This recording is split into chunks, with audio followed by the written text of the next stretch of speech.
Okay, it says pre-broadcast test. Are we? And it's going. So all I have to do is hit live then, correct? When I'm ready.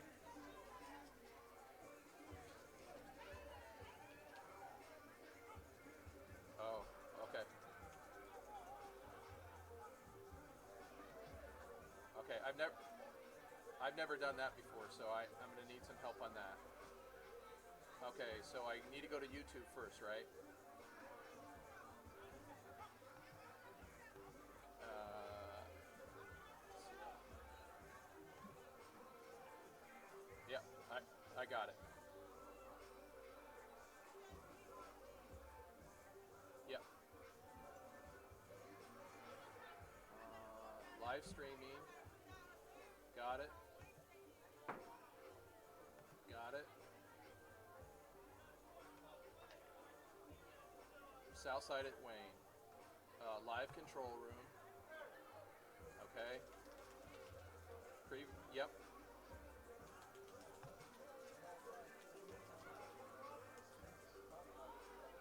Okay. It says stream status good. Okay. So.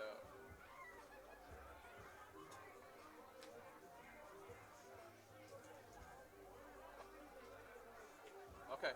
Okay. Okay. I think we're set. Thanks, Matt. See ya. Bye. Can't tell you how many times I've been on the telephone scurrying at the last second going, and that's when mistakes happen. Okay, so the first thing I do is I put the game in, and then I put the scoreboard in. Okay. And then this is something I didn't see before. You see how you put the scoreboard in, but then you have to put this image right over the scoreboard, and that's right there. Oh, I see. That brings it right to you. And then the last thing you do is you take this break thing over here. So here we have, so we know that right now we have the thing at the very beginning, then we have our regular scoreboard, and then we have this. Now, where you're going to come in is a couple things. Number one, it's right now the first, but at the end of the first, we are going to switch this to First or second halftime.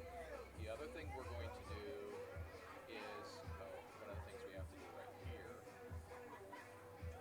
is I have to go down. It's a blip to the screen. Oh, it's not saying 0-0. Yeah. Now another thing is right here is kind of like the practice screen. I can clear that, and I can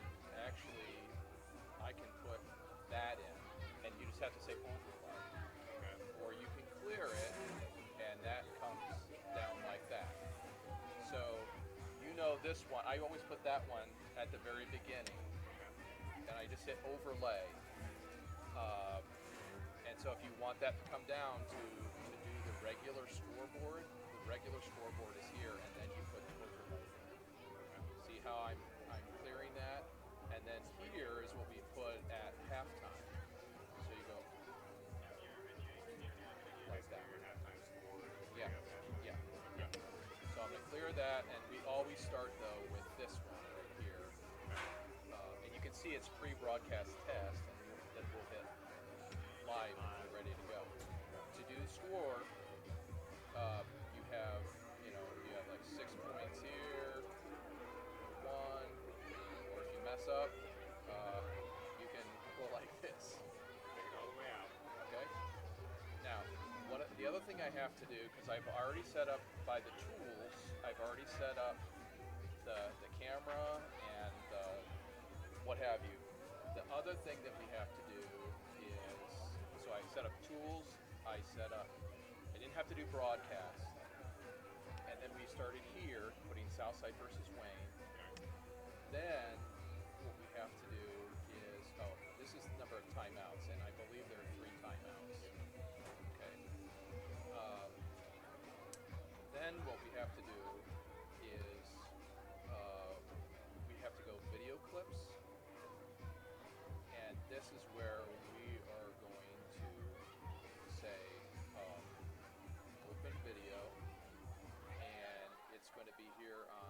desktop, there's going to be sponsored videos, and the first thing we want to do is opening billboard. So I'm gonna take all of those down. I'm gonna hit open, and so these are all going to be here. And then I want to add that other one, which is back on my desktop. Sponsored videos here and here. Okay. So then when we're ready, we go here and we actually will hit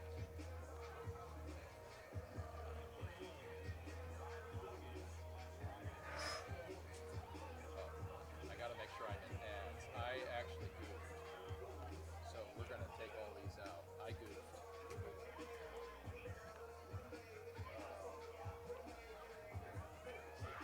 I'm gonna go here and so remember what I did here? Open video list. Yep. And then go to my desktop. I go to high school or sponsor videos. I'm going to start here because that's going to be my very first one. I'm going to hit open to all of those. And then I am going to go here all the way to the end. Open video again. I'm going to go back to the desktop. I'm going to go to the sponsor videos, and then I'm going to put in these two. Okay. And now, if I hit this and I hit fire ad,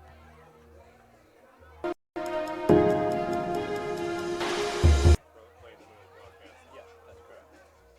Okay. Timeouts, things like that. Yeah, that's correct. The other thing that we have are, so I'm just going to really almost need two monitors here. I'm going to put this down here. The other thing that you can do is you can hit capture replay. So if you hit capture replay, it's going to go back 20 seconds. Okay. So I'll go there, and then if I go up here, you can actually see what it did for that 20 seconds. Okay. This is where let's see. Okay, that's what it does. So it'll take that video and play it. Frankly, I haven't done a lot of that, and so I'm a little hesitant to do it. But the ads are the big thing. Okay. Now, it's 6:25. We want to get started about 6:50. And the first thing that we're going to do is we're going to run with this after I hit live. And then after that, then I'm going to come in and I have a script that I have prepared. David, I need you to go downstairs and get the lineup thing again. I forgot it. Now, the other thing that you can do is, and I'll give this to you, but we always have the number, the time, the score, and I don't think there's anything else. We actually have to go through mine and get my notes here set. I am not Dick Henberg, I'll tell you that. I don't even know. I don't even know. Okay, so I go. So it'd be, in this case, it would be the number, and then the team, the time, and then the score and detail. Okay. So That we use when you call out the number, the score, the person. what I'm doing though, I keep track of this. So at the end of the game, I take a photo of it. So if they want to go back and do any kind of Editing around the editing score or anything like that. Yeah. They can see who it was, what the team was, so Wayne or Southside, the time of it, the score, and then the detail. Okay. So this was last week. The other thing that occasionally I'll do is I'll read these Okay. these things. Now, I'm going to actually take this because it'll make it easier for me to do some. Keeping track of everybody. Yeah. Now, you said it's Patrick. Patrick. And Wright and Reed. How do you say it? R-E-I. Wright. Right. But how do you spell it? R-E-I. Okay. What I'm going to do is I'm just going to say right like There that. you go. It makes it easier for me as a broadcaster, Absolutely. videographer. Now, something that you can do on the back of this sheet is you can always help me by I'm gonna have this out here, and I'm gonna have the south side here, and I'm gonna call it as I see it. Okay. But then oftentimes what's helpful for me is if you can see who tackled who, you might write their number down. Who tackled who? Yeah. And all I have to do is look over and, number 19, Montrell Martin was in on the tackle for the Generals. Okay. So this was my concern. This frustrates me. To see, here they have what the positions are. They don't have any height or weight, Oh, so. or a size of them. Yeah. For Southside, they're all basically all short, so. All 5'6". Yeah. But see how this is nice because they actually have the number. The thing I don't like is they have their last name first, but it's not in alphabetical order. It's based on number. So if number 2, call him John Allen. Right. Don't call him Allen John, because then if I look down quick and I'm like, oh, John Allen. Sure. So now what I'm going to do is, so I'll give you a pen.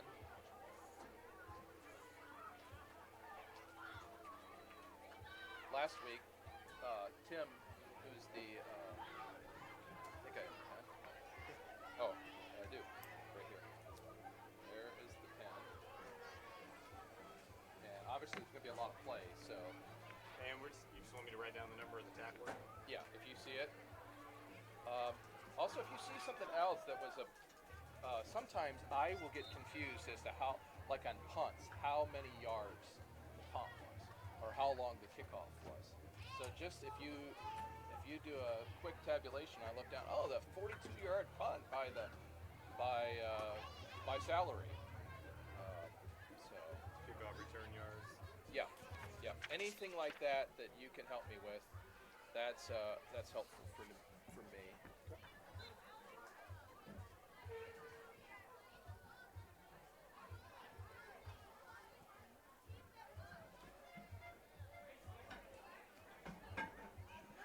See, here's another thing that I don't like is they don't have all the players.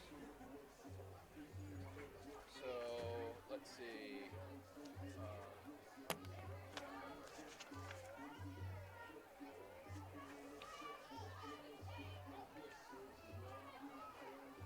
Okay, so this is Wayne.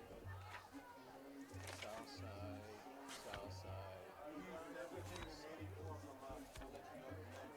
Yeah, it's seven. It's Mikhail. Thank you. Yeah, I know who you're talking about. Yeah, 7. Gentlemen, how we doing? Doing well, Gary, and you? Hey, we're doing, man. We're Thanks doing. again for having us. Yeah, absolutely. You guys need anything? What's that? I have no idea. That'd be our maintenance people. I'll tell you what, they do a good job. So that was buried in the middle just last week. Yep, they do a nice job. Thank you so much. We appreciate that. Thanks for noticing. Yep. Hey, get after Southside for not giving us the height and weight, man. Have to get Get after on that, Mr. Jones. Yeah, the new Mr. AP. Jonesy. Yeah. He called me the other day. He's trying to trying to swim upstream a little bit. that poor guy. I told him, I said, if you need some help, let me know. I mean, I can come over and help too if you want. Yeah, So yeah. I mean, it's Well, the first 3 to 4 months. It feels like you're not getting anywhere, but I hear. And he work out. doesn't have an easy situation. So Yep. so You guys need anything? Let me know. I appreciate it. Thank you. Yep.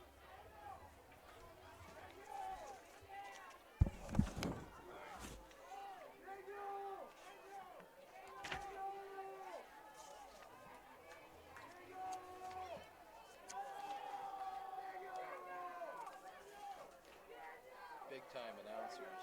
They'll have all this stuff all spread out, everything, and I just do my best. What you can do.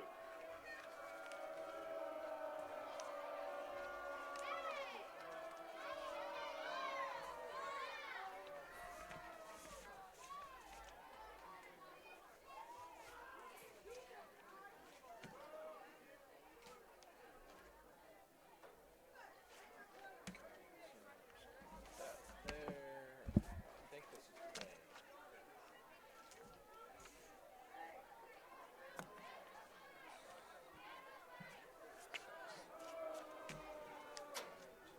Oh, I know who it is. He played basketball. Perkins. But I don't remember his first name. Okay.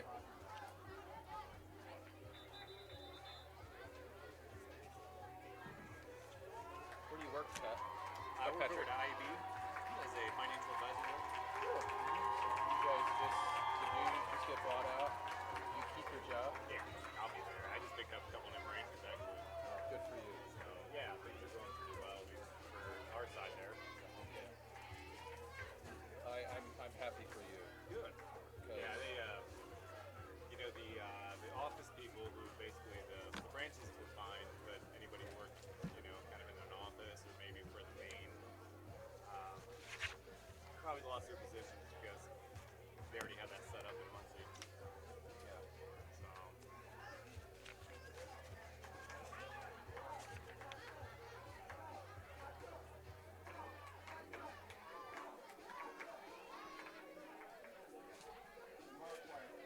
Jamarquay, that's right.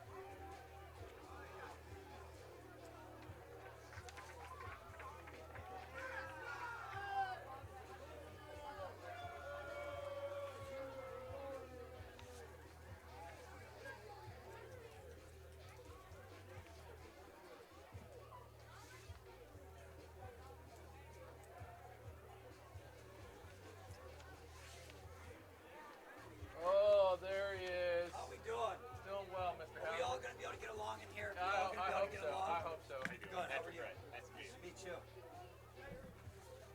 Nice to meet you. Big night for you guys. Homecoming. National Guard's here. All right. We're feeling all right here. We got good participation out of everybody, so we're all right. Good, good.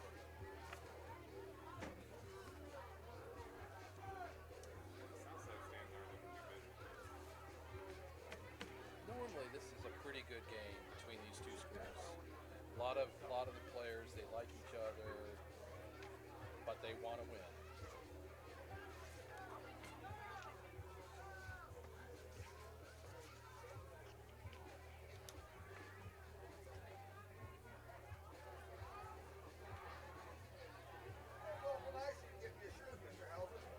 That's left for two teachers that we watched. How are you? Oh, fine. How are you? Good. I'm going to leave this with Mr. Gaskell so he knows to announce this. Okay. Little announcement from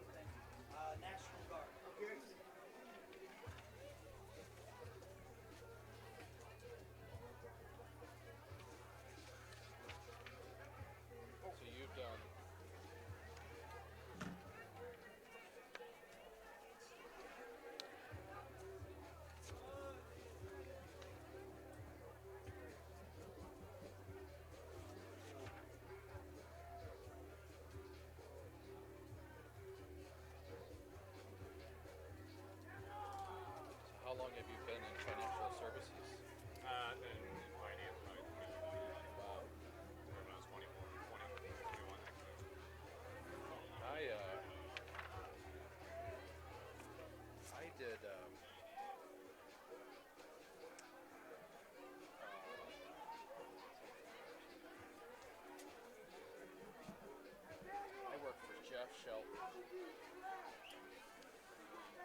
At Shelf Financial. I know the name.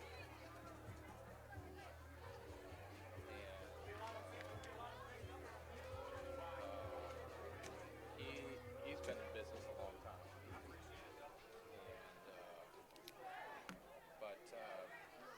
Hey Timmy. Mr. Mortensen, how are you? I'm well, and you? Good. I got my Series 6 and 63. Yeah. But then I decided that I could make more money for Taylor University by raising money. Oh, really? And so I've worked for Taylor for the last 20 years. Oh, wow. And absolutely love it. Sounds like you made the right choice then.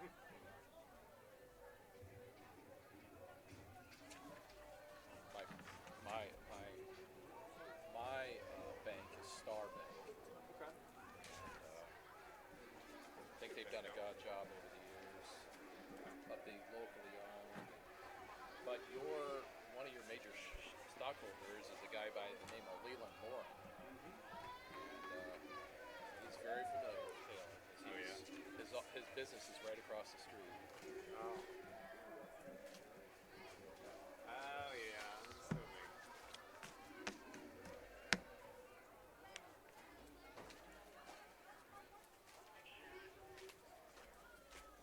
Once I get done with this opening, I'll give your papers back to you. You're fine. I was like, I'm pretty sure I had one. Yeah.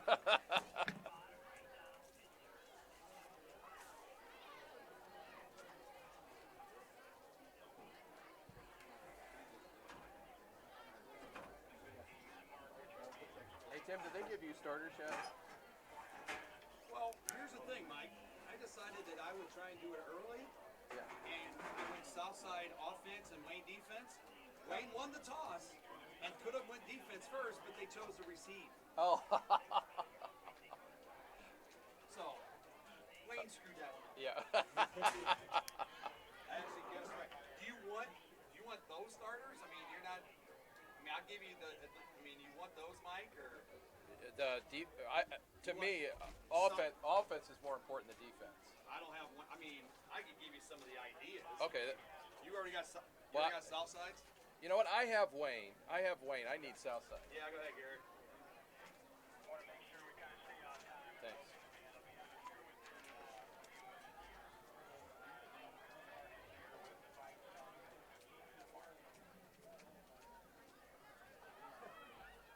Yes, sir.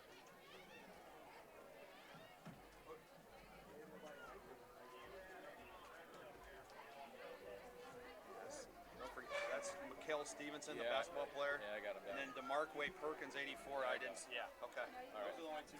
Yeah.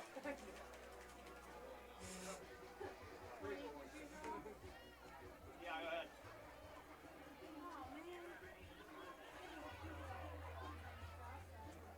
Tim and I went to Southside together, Oh, yeah. Yes, sir, I do.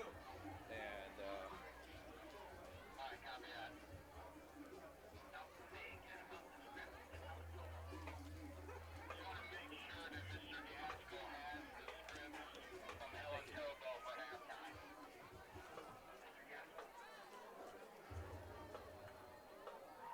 I have said scripts, just you guys can take let's do the sound check. 9. Check, test, 1, 2. Which one is which? Which one is which? Test 1, 2. So that's me? Okay, yeah, because we don't want. That bothers me when last night I was watching the Blackhawk volleyball game, and the announcer was down here, and the other was too loud, and so you could hear this crowd in the stands, but you couldn't hear the announcer. Like, who's that? Well, he didn't originally.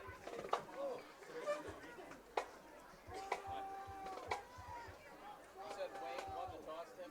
Wayne won the toss and elected to receive. Okay. Probably a smart thing for them.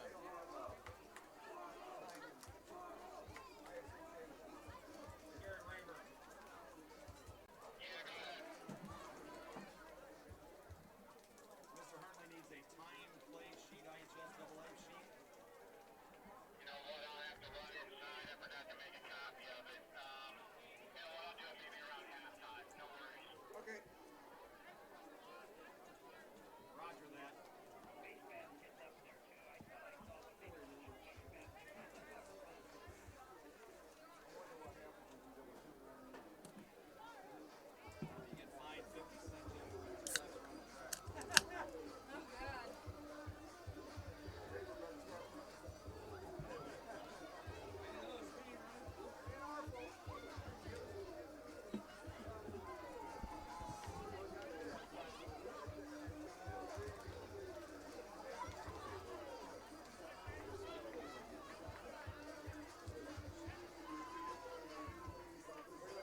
Where'd you park the bus?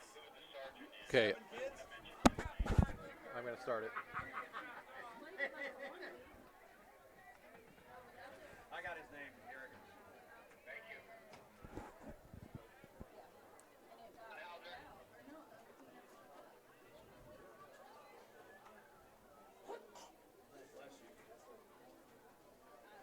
Mr. Hauser, yes. Found the power cord. You're the man, buddy.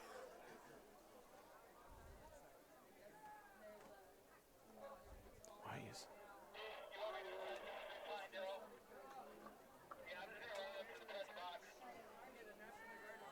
Where are you at right now? I'm returning from the athletic office.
Bright stars through the perilous fight, o'er the ramparts we watched were so gallantly streaming, and the rockets rang clear, the bombs bursting in air gave proof to the night that our flag was still there. Oh, who say does that star-spangled banner yet wave o'er the land of the free and the home of the brave? Never gets old, Alex. Never gets old. Ladies and gentlemen, welcome to Summit City Sports coverage of Summit Athletic Conference Football Week 5 tonight here at Wayne High School. Just heard a beautiful rendition by the Twins of our national anthem. It's a beautiful evening here on the far south side of Fort Wayne. Game time temperatures in the middle 70s. It's a perfect night for football on SummitCitySports.com. To follow SummitCitySports.com, follow us on Twitter at 260sports, like us on Facebook, or subscribe to our YouTube channel. The officials are coming out onto the field. Both teams are still in the locker room. Tonight, the Wayne Generals, 2-2 on the season, who have won their last two games with wins over Northrop, 50-27, and last week against Northside, 33-19. This week, they host the Southside Archers, who have yet to get into the win column this season. Last year, the Generals beat the Archers 40-18 for one of their two wins last season.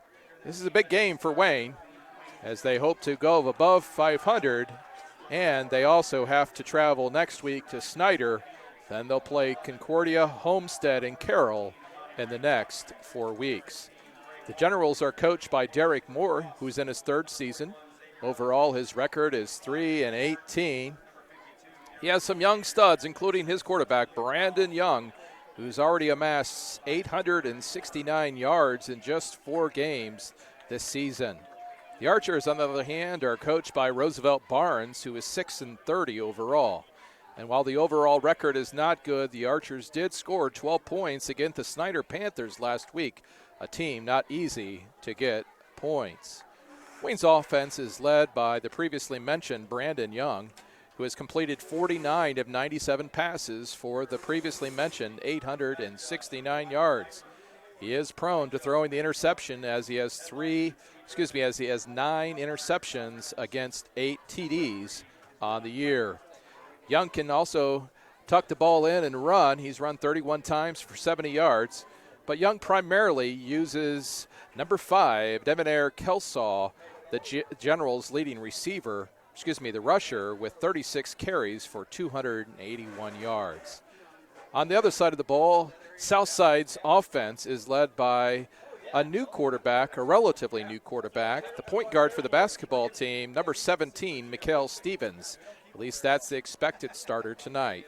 He has thrown 15 times for 33 yards for a total of 219 yards. He took over for Omar Jackson, who will become an offensive specialist in other areas on the field. Markalen Harrison is the bread and butter, number 1 for the Archers, as he has run 48 times for 242 yards. Watch also for Omar Jackson, the former quarterback, and Everett Merritt, the Archers' leading receiver. The Pig doesn't believe that the Archers are going to win this game. He does believe that the Generals are going to pick up their 3rd win in a row tonight, beating the Archers by 21. But we'll see, as this is why the game is played. Other contests to be shown later on this evening or live. We have Carroll at DeWinger, Concordia at Northrop, Lures at Northside, and then tomorrow in Indianapolis at Lucas Oil Stadium, we have the Homestead Spartans and the Snyder Panthers. Tonight I'm joined by David Mortensen, our videographer, as well as Patrick Reif. My name is Michael Mortensen. I'll do my best to be your play-by-play announcer. I'm no Dick Enberg, but I will be here to do my best to give you the latest from Wayne Stadium and the home of the Wayne Generals. We're going to turn things over to a commercial from one of our leading sponsors, Parkview Sports Medicine, who we appreciate so much, as these two teams will shortly come out on the field. Now to our message from Parkview Sports Medicine.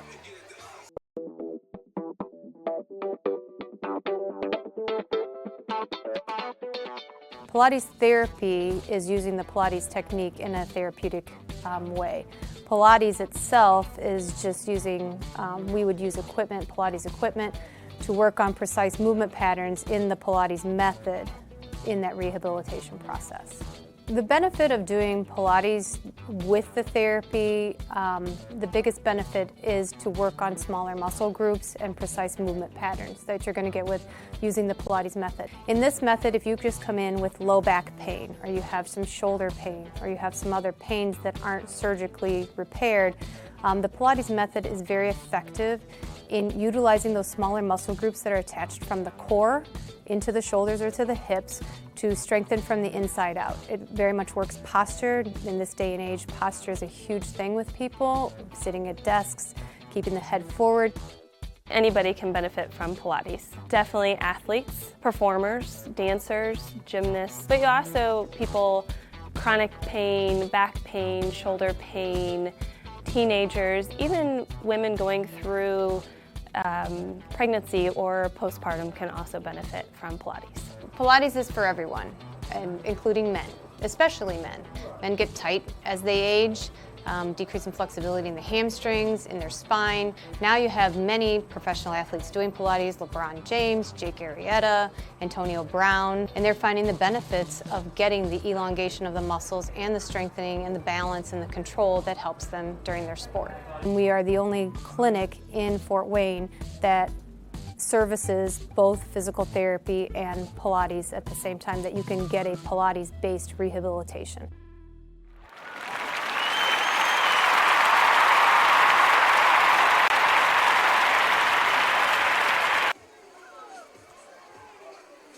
once again, ladies and gentlemen, we welcome you back to Wayne Stadium, where the Southside Archers and the Wayne Generals, two schools that are only about 5 miles apart, these kids play and go to the same places throughout the week, and so they are very familiar with each other. And you know that even though the Archers have not won, they want to win this game. And we're going to get started here shortly. Wayne obviously wants to go past the 500 mark. This time the cheerleaders are getting pumped up on both sides of the field, and the main official has called for the captains of the teams to go out to the middle of the pitch. This is oftentimes just a ceremonial coin flip. It's actually taken place before they actually get out there. And from what I understand, Wayne has won the toss, and with their high-powered offense, they have decided to receive to start this game. So sit back, get some popcorn, get something to drink. Join me here as the Wayne Generals will kick it off, and Southside will be first to receive. Generally, the kicker for the Generals, his name is Salary, and just like it sounds, he's averaged 48.4 yards on the kickoff. His longest has been 60. He's had 3 touchbacks. So now the officials have gone to their respective spots on the field, and both teams are getting their final instructions from their respective coaches. There's 12 minutes on the clock. Wayne, of course, is in the powder blue jerseys with white pants and blue helmets with a big white W on the side. The Archers, on the other hand, they have the Kelly green colored pants, Kelly green numbers, as well as helmets. They have an Archer on the side with an S for Southside. For the Archers, we have Brandon Eldridge, a senior. This is somewhat of a surprise to me. Brandon Eldridge is not the normal kicker for the Archers. Normally is one of the soccer players, but Brandon, who's an excellent athlete, also plays on the basketball team. He is going to try to put the ball on the tee as one of the Archers comes over, perhaps to hold it. Brandon backs up. Archer players trying to get their team into it. And at 7:03, it's kickoff time. Ball's taken at about 23 on this near side, and number 14 for the Archers, Kayshawn Bass, one of the leading tacklers. He stops the Wayne Carrier with an 18-yard return. And so the Generals will have pretty decent field position. Their offense is probably one of their strong suits. Last week against Northside, I believe they scored between 20 and 27 points in the first quarter. And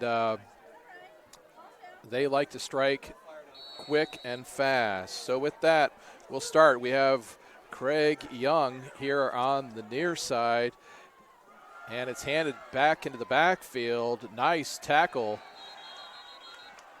by number 26 for the Archers, McQuell Figs. It's actually a loss of 1 on the play.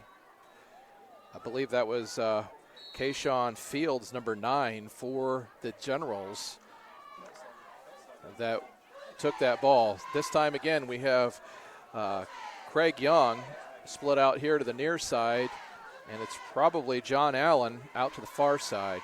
This time, Young takes it, and he's tackled by the Archers zealous defense. So Brandon Young picks up nothing, and it's going to be 3rd down and 11 at the 41. So the Archers have started off strong against this run offense for the Generals.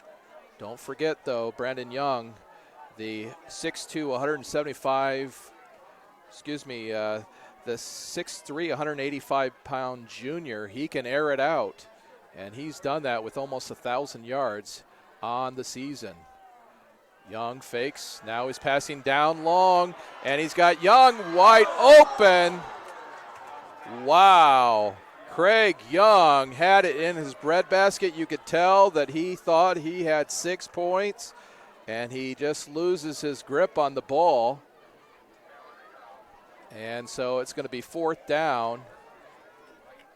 And looks like Bailey Salary for Wayne is going to kick it off. He's going to kick it off to number 15, Bakari McGraw, and also number 4, Thomas Davis. Steps into it, almost is blocked. Nice high kick. It's going to take a Wayne General bounce.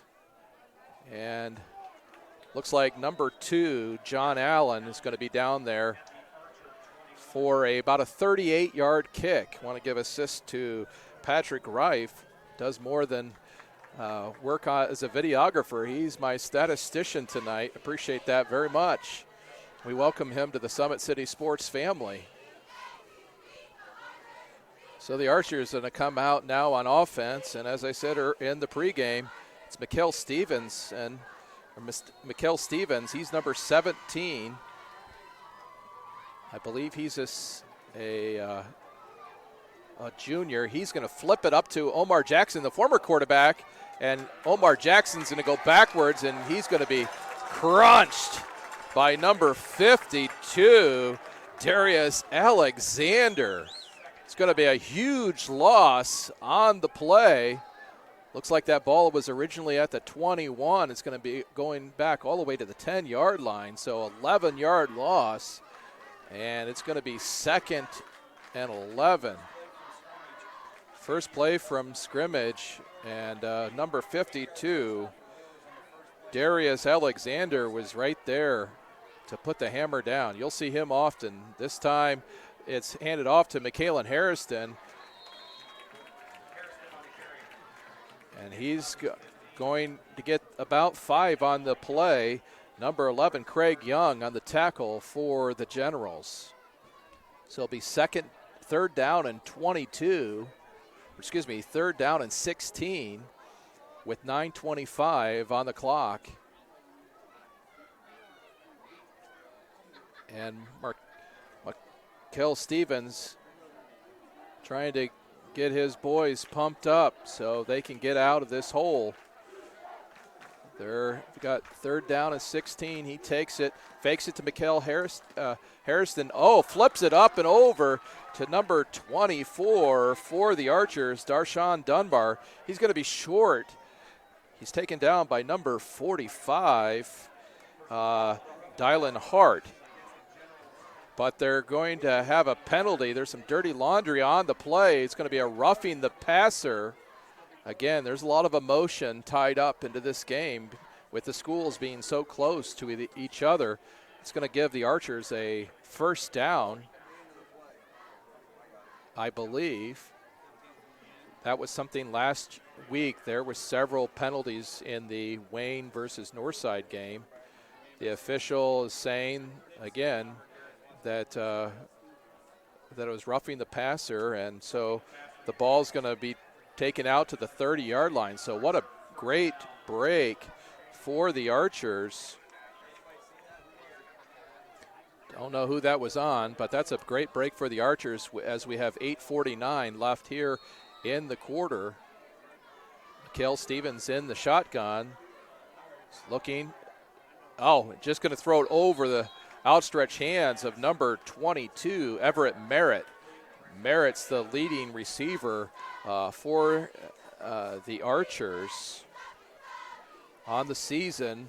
Merritt has had 10 catches for 172 yards. So he's definitely a favorite target for the Archers. 3 receivers here to the near side, 1 to the far side. Looks like the big man in the middle for Wayne jumped off sides, and so that'll be another penalty. Offsides called on the Generals, so 2 penalties already on this drive for 20 yards. We've got 8:33 left here in the first quarter. Score still 0-0. This time, Stevens goes right up the middle before he's taken down by a host of Generals led by number 52, Darius Alexander. The Archers going to have another first down, and the ball's going to be at their almost 43-yard line, so it'll be first down and 10. Once again, 3 receivers here to the near side. Omar Jackson's one of them here on the near side and going deep, but over everyone. The intended receiver was DeMarque Perkins, number 84, another new addition to this Archer team, along with Mikhail Stevens. They were not in uniform, at least not that I recognized, in the first 2 games for the Archers. You can see across the field the Archer cheerleaders. They are an amazing group of young ladies who work so hard for their coach, Dawn, and we give props to the Southside cheerleaders as well as the Wayne cheerleaders as well. These ladies work so hard, and we're grateful for the spirit they bring. Now the handoff to Michaela Harrison comes around the right-hand side, tries to get away from Darius Alexander, just can't get out of his grip, and it's going to be 3rd down and 8 with 8:05 left here in the quarter. Again, we thank you for joining us here on SummitCitySports.com. You can follow us on Twitter at 260 Sports. You can like us on Facebook at Summit City Sports. And make sure you subscribe to our YouTube channel, where every week we have these contests that you can watch time and time again or share them with friends or family. Markalen. Oh, and another drop ball. He would have been short, but Everett Merritt comes up with a little grease on his fingers. And now with 7:34 left, it's going to be 4th down and 8 or 9. And back for the Archers is number 19, Caleb Aquino. He's going to punt it off to John Allen, who's deep. The up man is number 15, Trayvon Walton. And there's some dirty laundry on the play.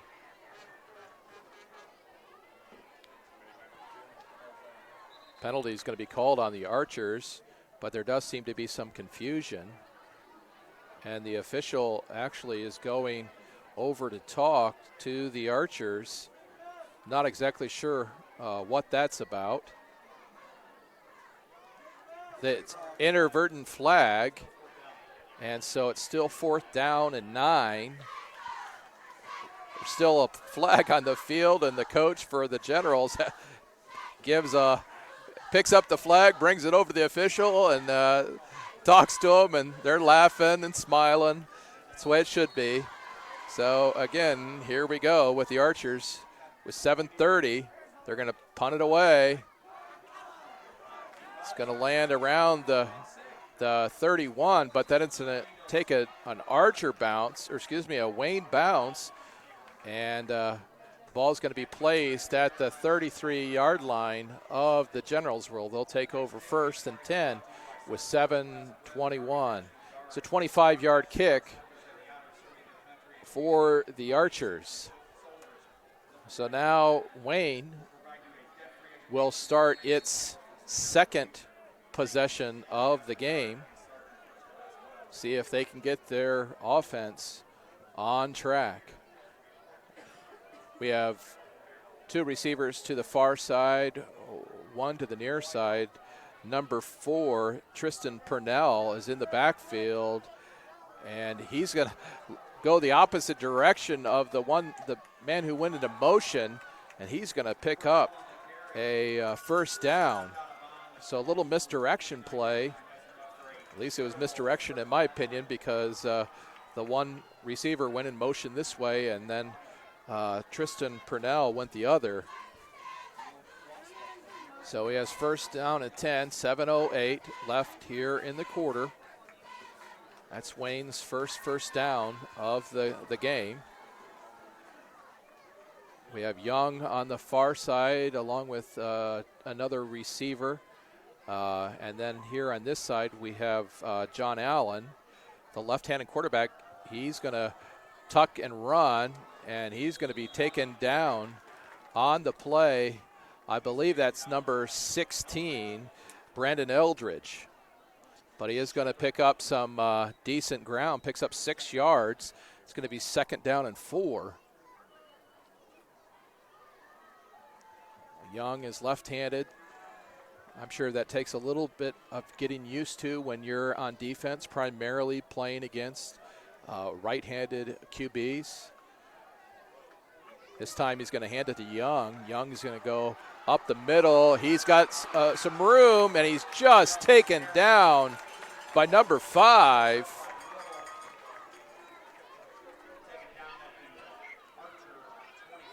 And we will get back to that in a moment, but that's a big first down for the Archers, or excuse me, for Wayne.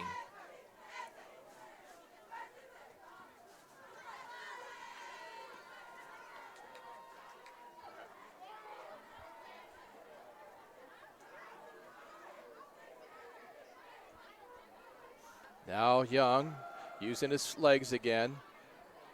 He's going to pick up maybe 2 or 3. It's going to be at maybe the 21-yard line. Bass in on the tackle.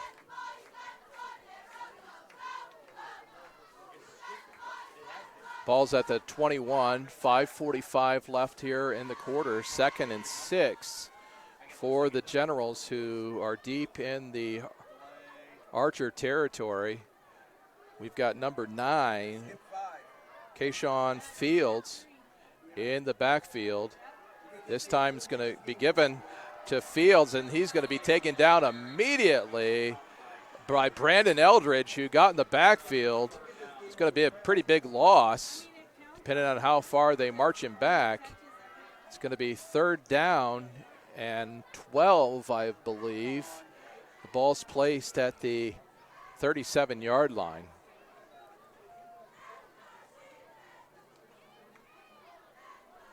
So now with 4:59 on the clock ticking. Big 3rd down here. Brandon Young barks out the play.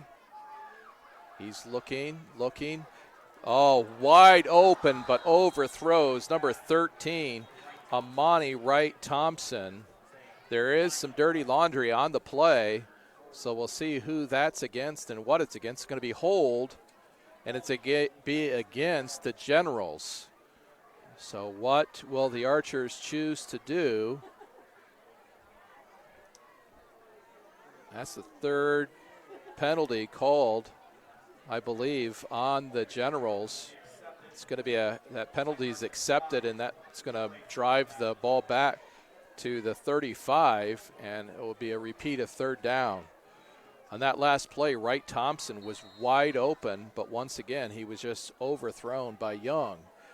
So 4:42 left, in motion, looking. Oh, a little screen pass, dump pass to Purnell, and he gets around, breaks tackle, but there's 2 or 3 pieces of dirty laundry on the field, and so we'll see how that goes. Even if it's against the Archers, it's going to be he's short of the 1st down, and it looks like it's against Wayne again, holding. So another 10-yard penalty. So already, just in the first quarter alone, the Generals have been called for 40 yards of penalties, here in 4 different penalty calls. So I believe, they started this drive or this set of downs on the 16, and the ball is already back to the 41 for the Generals. So with 4:33 left, it's 3rd and 20. Actually, I believe more, but the scoreboard is not correct. Young passes over the middle. He gets to the big man. Oh, my goodness. Nobody wants to take him down. Number 45, Dylan Hart, 5'10", 210-pound senior. That fullback was taken down by Gerald Little, but it took 2 or 3 archers to get that big boy down. So with 3:54 and the clock still running, looks like Wayne is going to go for it. It's going to be 4th and 9.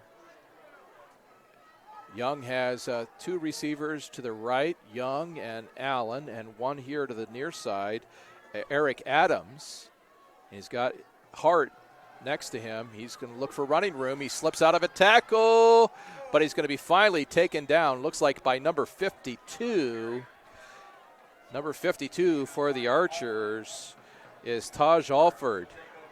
So the Archers will take over on downs and have 1st and 10 on the almost the 21-yard line. So we've got 3:25 left here in the first quarter. No score.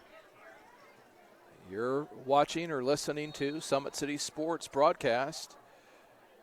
You can follow us on Twitter at 260 Sports. You can like us on Facebook at Summit City Sports, or you can be sure to subscribe to our YouTube channel. Now, right over the middle, Stevens gives it to number 3, Amaran Green, and he's going to pick up a nice first down. Amaran Green had been hurt perhaps in the 2nd game of the season, but what a great weapon for the Archers. Now fake in the middle, and the pass is complete to number 22, Everett Merritt. He's the leading receiver for the Archers, and he's going to pick up a big 24 yards or plus yards on that play. And so Wayne is going to call a timeout. So once again, we thank you for joining us here at Wayne High School. Right now, both teams just going back and forth. And we're going to turn it over to one of our sponsors to give you a little promotional piece on Parkview Sports Medicine. Beautiful baby, you're sweeter than strawberry pie. Just like the morning, your smile brings the sunshine. The Parkview Family Birthing Centers, with everything you need for baby, plus birth planners, expert physicians, midwives, and more for you. I'm a Parkview mom. You can be too. Learn more at parkviewmom.com.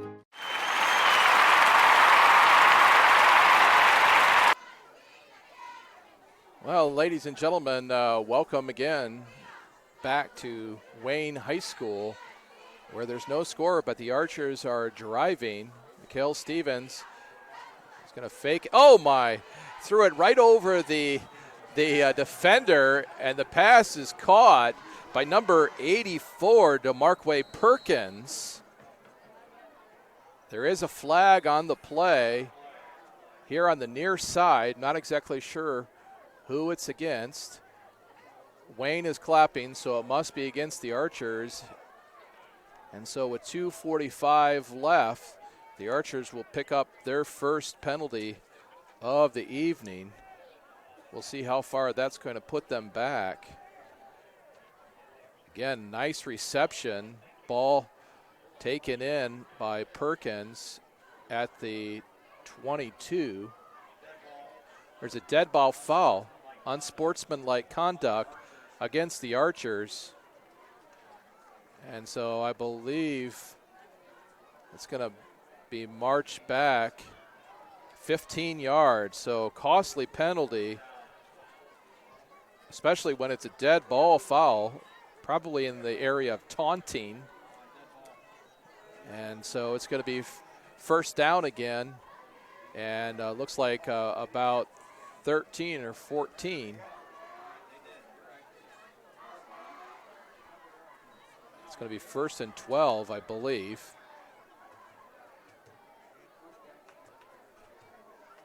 On the scoreboard, it says first and 10.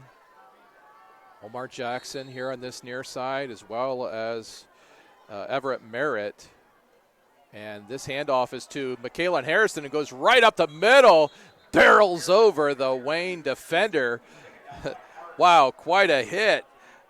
Number 45, who also plays on the offense for Wayne as the fullback, he took the brunt of Michaelan Harris. He may not be tall, only about 5'10", but he is powerful. So two receivers split left and right, 2:15, clock running. Another handoff right up the middle. Michaelan Harrison goes right off the middle, and the ball's he's gonna be stopped at the looks like the 28-yard line by number 43, Christian Thomas for Wayne, but it does pick up another first down for the Archers. So with 1:54 and the clock still ticking,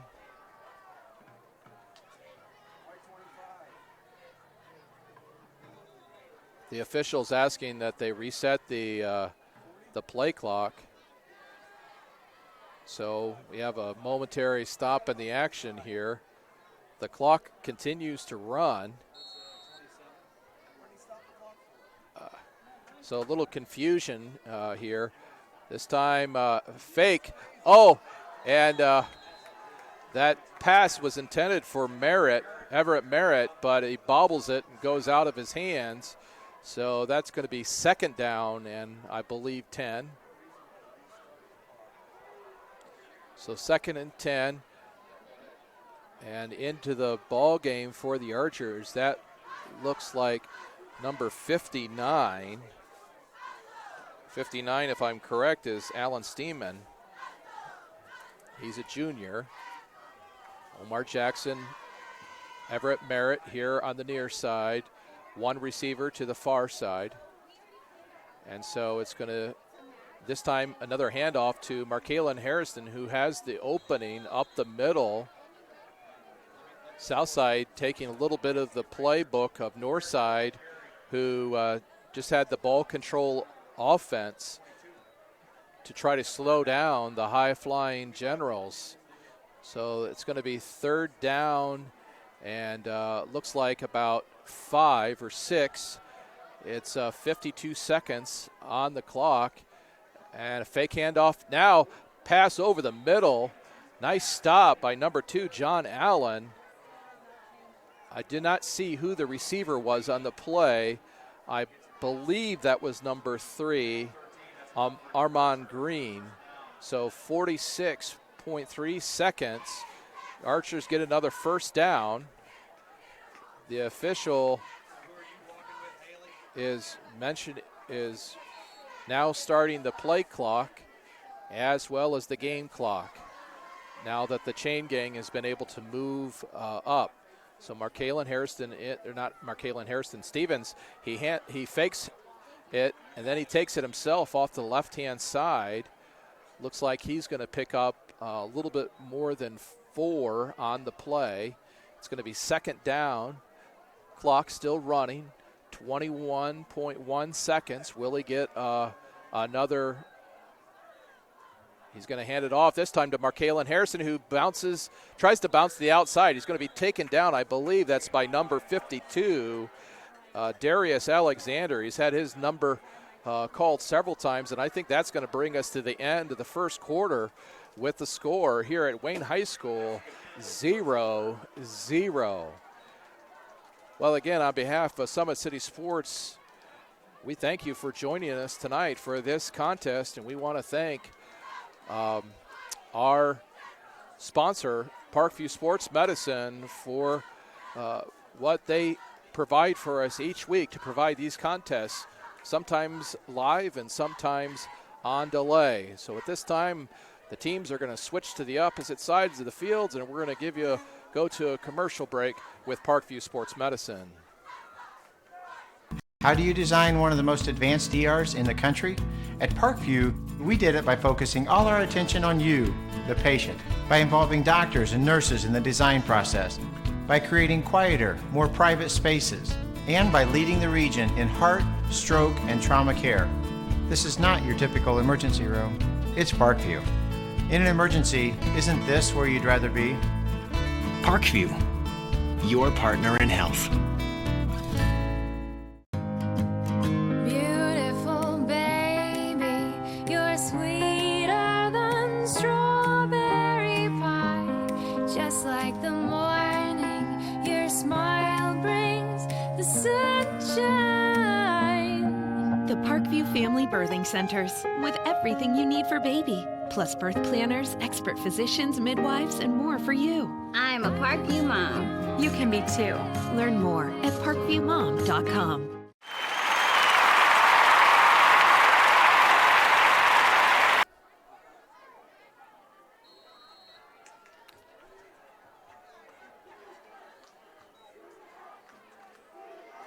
All right, ladies and gentlemen, welcome back to Wayne High School, where the Archers are driving here to start this second quarter. Stevens looking now wide open in the end zone if he gets it to him, and he does. Touchdown, Southside Archers. So with just a few ticks off the play, Everett Merritt right there in the corner of the end zone, wide open, and just like that, the Archers go up 6-0 over the host, the Wayne Generals, who are having their homecoming tonight. The Archers are going to go for two, not even going to go for the extra point. And so here Stevens is going to run out to Markalen Harris. Then is he going to get in? 2 points for the Southside Archers.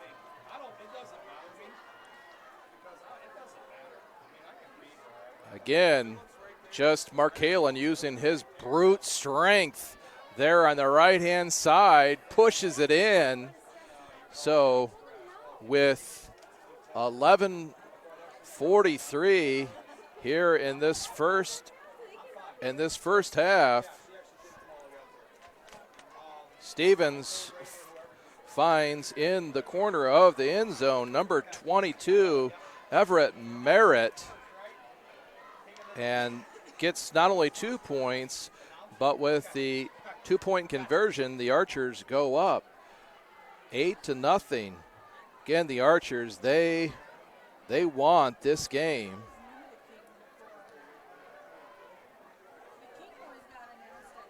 So now the Archers are going to kick things off to Wayne as the Wayne coaches talking to their players on the sidelines. But the Archers, they cannot get cocky. Wayne can strike fast and in a hurry. Just ask Northside last week. Craig Young is back along with John Allen for the Generals. And number 16 for the Archers, Brandon Eldridge, the new kicker this week. He's going to kick it off. Last time it was about a 20, 25. This time it's just I think they call that a worm burner. This time it's going to be picked up, and by number 9 for Wayne, he's going to be taken down. I believe that's Kayshawn Fields. He's going to get maybe about 10 on the return. Olds takes him down for the Archers. The ball's going to be at the 40-yard line of Wayne with 11:33. Archers up 8-0 here in this first half of play. Young comes in after getting the play.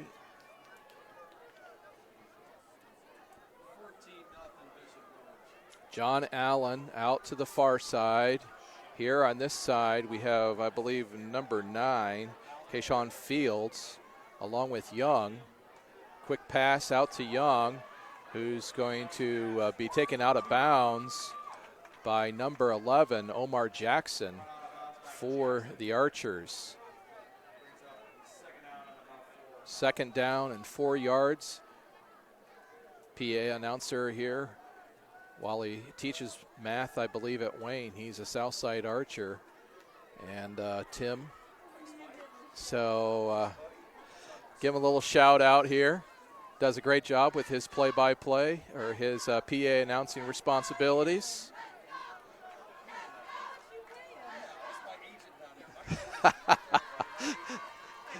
The press box give me a hard time here. Actually, he teaches social studies, not math. But Little's going to take down the runner this time. It's going to be 3rd and short with 11:11 left here in the half. We always have a lot of fun up here in the press box each week. No matter where we go, we try to help each other out. All for the good of the kids, trying to make it a positive experience for them.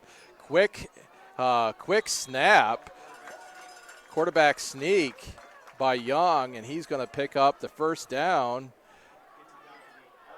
The Archer, he's going to get it down to the Archers, almost the 45-yard line. So the chain gang will do their work and reset the chains. The official brings it up closer to the 45, where the nose of the ball and even some of the white is touching the white of the line. So here we have 2 receivers to the near side, 1 to the far side. Young goes back. Now he's going to give it off to number 4, Tristan Purnell. He's going to be tripped up by Gerald Little. And not going to pick up any on the play. So, again, ball at the 45, 10:03 left here in the half. Archers up 8-0. This time, the big man, Dalen Hart, is in the backfield, and he's going to be handed the ball, and he's going to be taken down by 2 or 3 Archers after just maybe a 1-yard pickup off the left-hand side. He's going to be taken down by number 15, Bakar McGraw. Excuse me, that's number 57. My bad. 57, Isaac Johnson. And now with 3rd and 9, with 9:16 left in the half, we'll see if Wayne will put it up in the air. Looks like they are. Young's looking back. He's starting to run here on this side. And I think they're going to call Wayne for holding.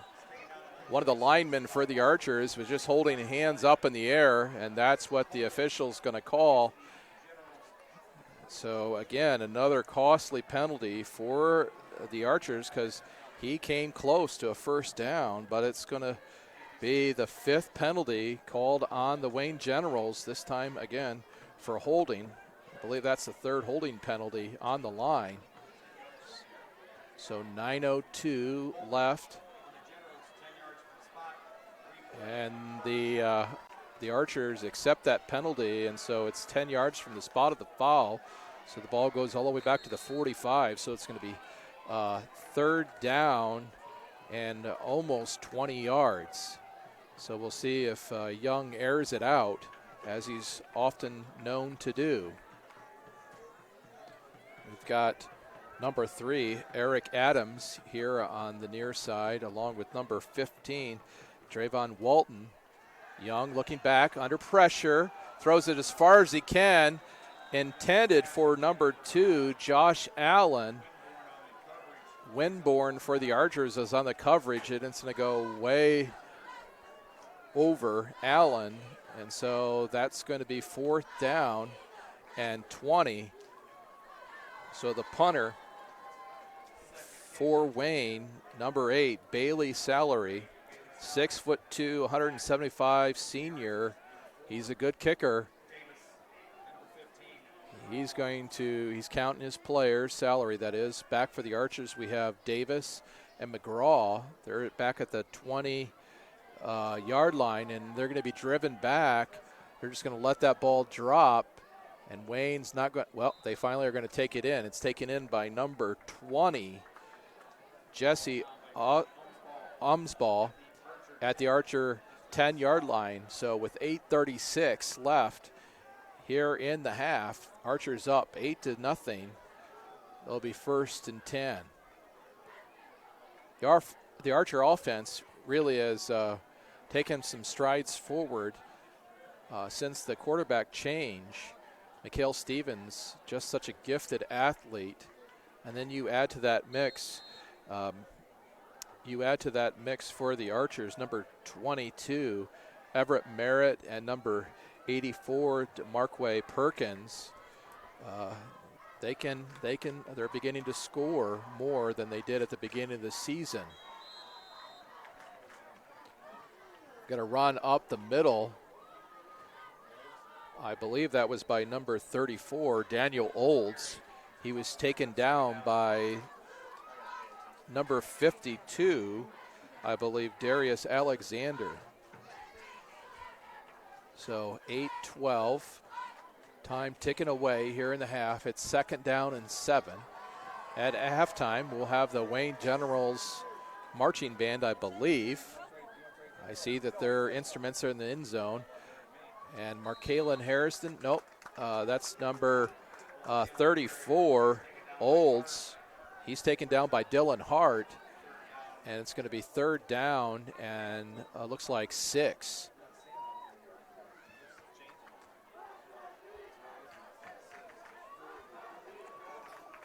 The Wayne Generals fans are cheering "Let's go defense" as they need a big play here to stop the Archers to get the ball back in decent field possession. So again, Markalen Harrison not in the backfield for the Archers. Mikhail Stevens, just before he takes the hike, they call a timeout for the Archers. So if my numbers are correct, Southside has 2 timeouts and Wayne has 2 timeouts. We're going to try something here, folks, and see if I can get this to work. I believe this was the touchdown that the Archers had in the first half when they went up 8-0.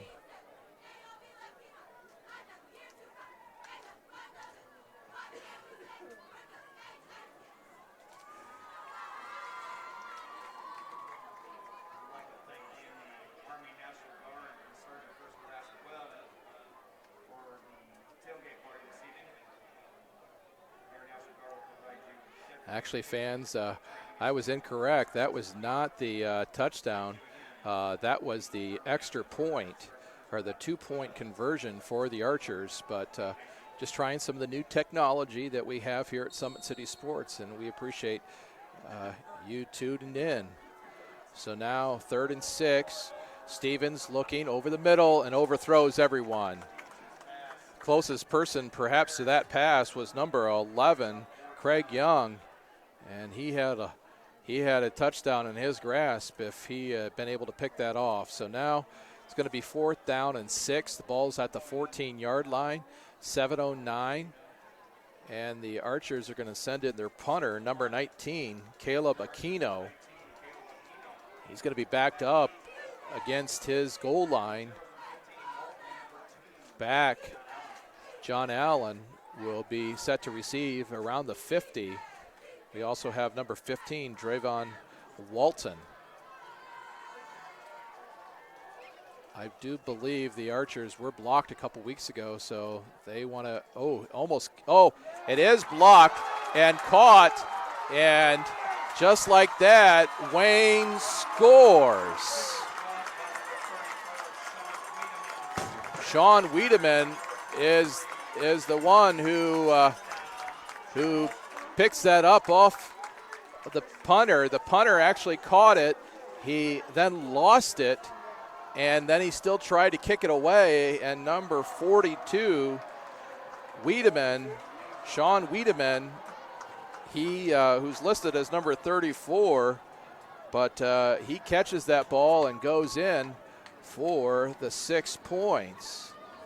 So just like that, Wayne is now only trailing by 2, and therefore they're going to go for 2. Young puts Dillon in motion. There's a flag called. It appears that Wayne might not have had enough players on the play, and as a result, we'll see what's officially called. The 2-point conversion is no good because it's a legal procedure against Wayne. I believe they only had 10 players on the field. So at the 7:09 mark,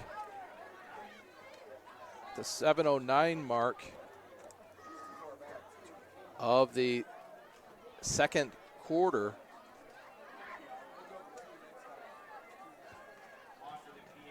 this time they're going to back the ball up. It looks like 5 yards, and Salary is going to try to go for the extra point. And the officials are saying, yes, it's good.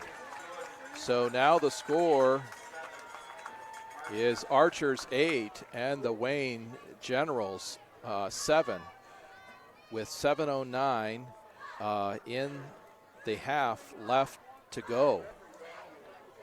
So the 2-point conversion was taken back for Wayne because I don't believe they had enough players on the field. At least that's what I heard here in the press box. So with 7:09 left in the half, the Archers are up 8-7 over the Wayne Generals. Southside and Northside will always be the fierce rivals, and yet because of the proximity of the schools, doesn't matter if it's in soccer or basketball or football, Southside and Wayne always want to have the bragging rights as to who won the football game or the basketball game or whatever the sport is. Now for the Archers, they've got number 4, Thomas Davis, back along with McGraw, I believe. Salary is going to kick off. I believe I said earlier he's had 4 touchbacks already in the season. Nice, big, long kick. And that's going to add to his collection of touchbacks. Might say he's just a little bit fired up as the Archers will bring the ball out, I believe, to the 20-yard line. So with 7:09 left here in the half, see if the Archers can put another score on the board. They're up by 1 point. Again, just a fantastic kickoff by Bailey Salary.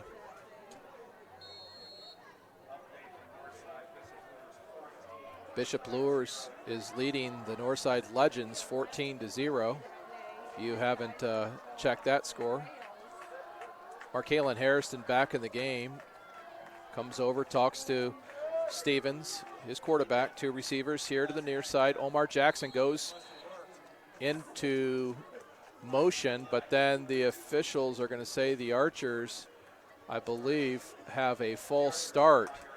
So that's going to be their second penalty of the game. So that will be a 5-yard penalty. The Archers so far in the game have 20 yards of penalties, and Wayne has 30, 40, 50, 55 yards of penalties. So the ball's back at the 15-yard lines, still 7:09 here in the second quarter. Omar Jackson goes into motion. Stevens comes on the left-hand side, or right, his left-hand side. He's taken down by number 2, John Allen. And it's going to be second down and only, well, let's say second down and probably a long 14. So 6:45 on the clock. And we've got DeMarquay Perkins here on the near side. 3 receivers to the far side. Stephen Quick out. I believe that's 3 Green. Green's going to try to break it, and he's going to get out of bounds, knocked out of bounds. I believe that's by number 45, Dylan Hart. Question is, where did he go out of bounds? Looks like he's going to be, it is a first down, so he gets just enough. And the ball is going to be placed at the 30. So 6:21, nice screen pass to Armand Green. So we've got Green now on this side, as well as DeMarquay Perkins and number 11, Omar Jackson. On the far side would be Everett Merritt. This time, nice tackle by number 4, Tristan Purnell. Loss of 2 on the play. Clock still ticking, 6:05 here in the half. Archers up 8-7. We've got 2 receivers here on the near side, 2 on the far side. Mikhail Stevens barking out the play as Markalen Harrison in the backfield behind him. Looks like he's going to change the play as the players look down at their wrist. So second down and a long 12. This time Stevens gives it to Markalen Harrison, dances around, gets up over the original line of scrimmage, and then maybe 1 or 2. It's going to be third down, and I believe 8. Again, 3rd and 8, 5:20 or 5:17 left here in the half.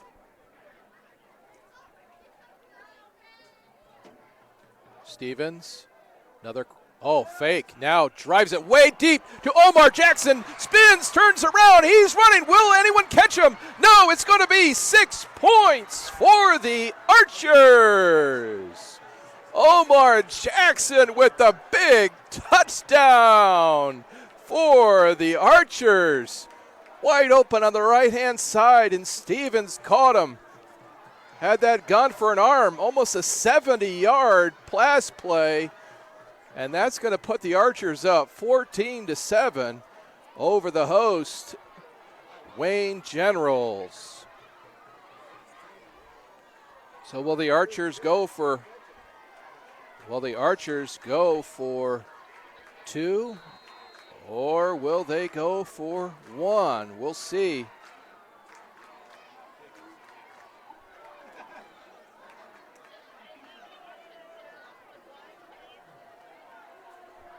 Trying to get these the score right here for you folks. Sorry about that.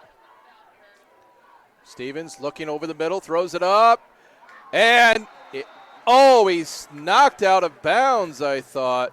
Or either that or Everett Merritt had his foot on the end zone line.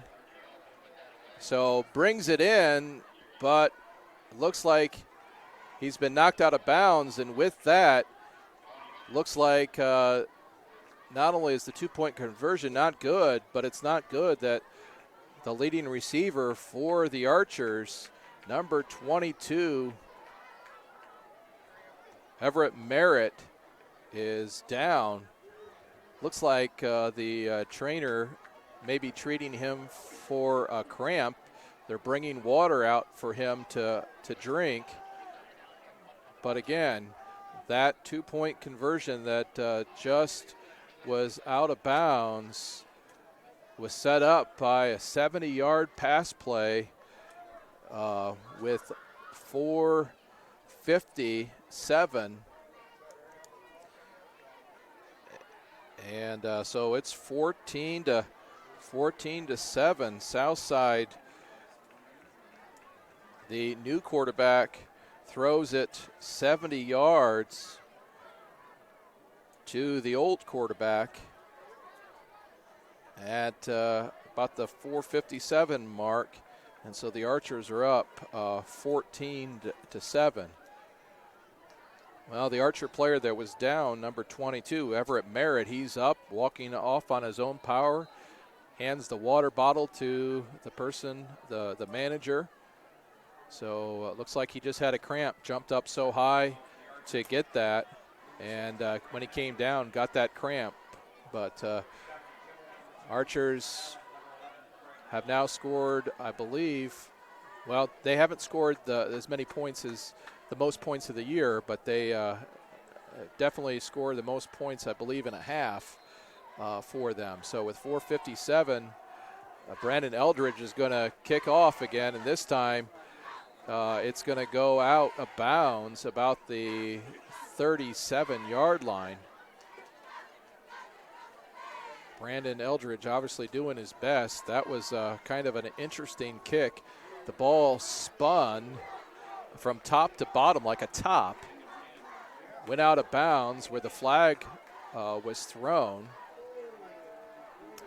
And so the officials are going to mark where it actually went down. They're talking to the coach here on the near side,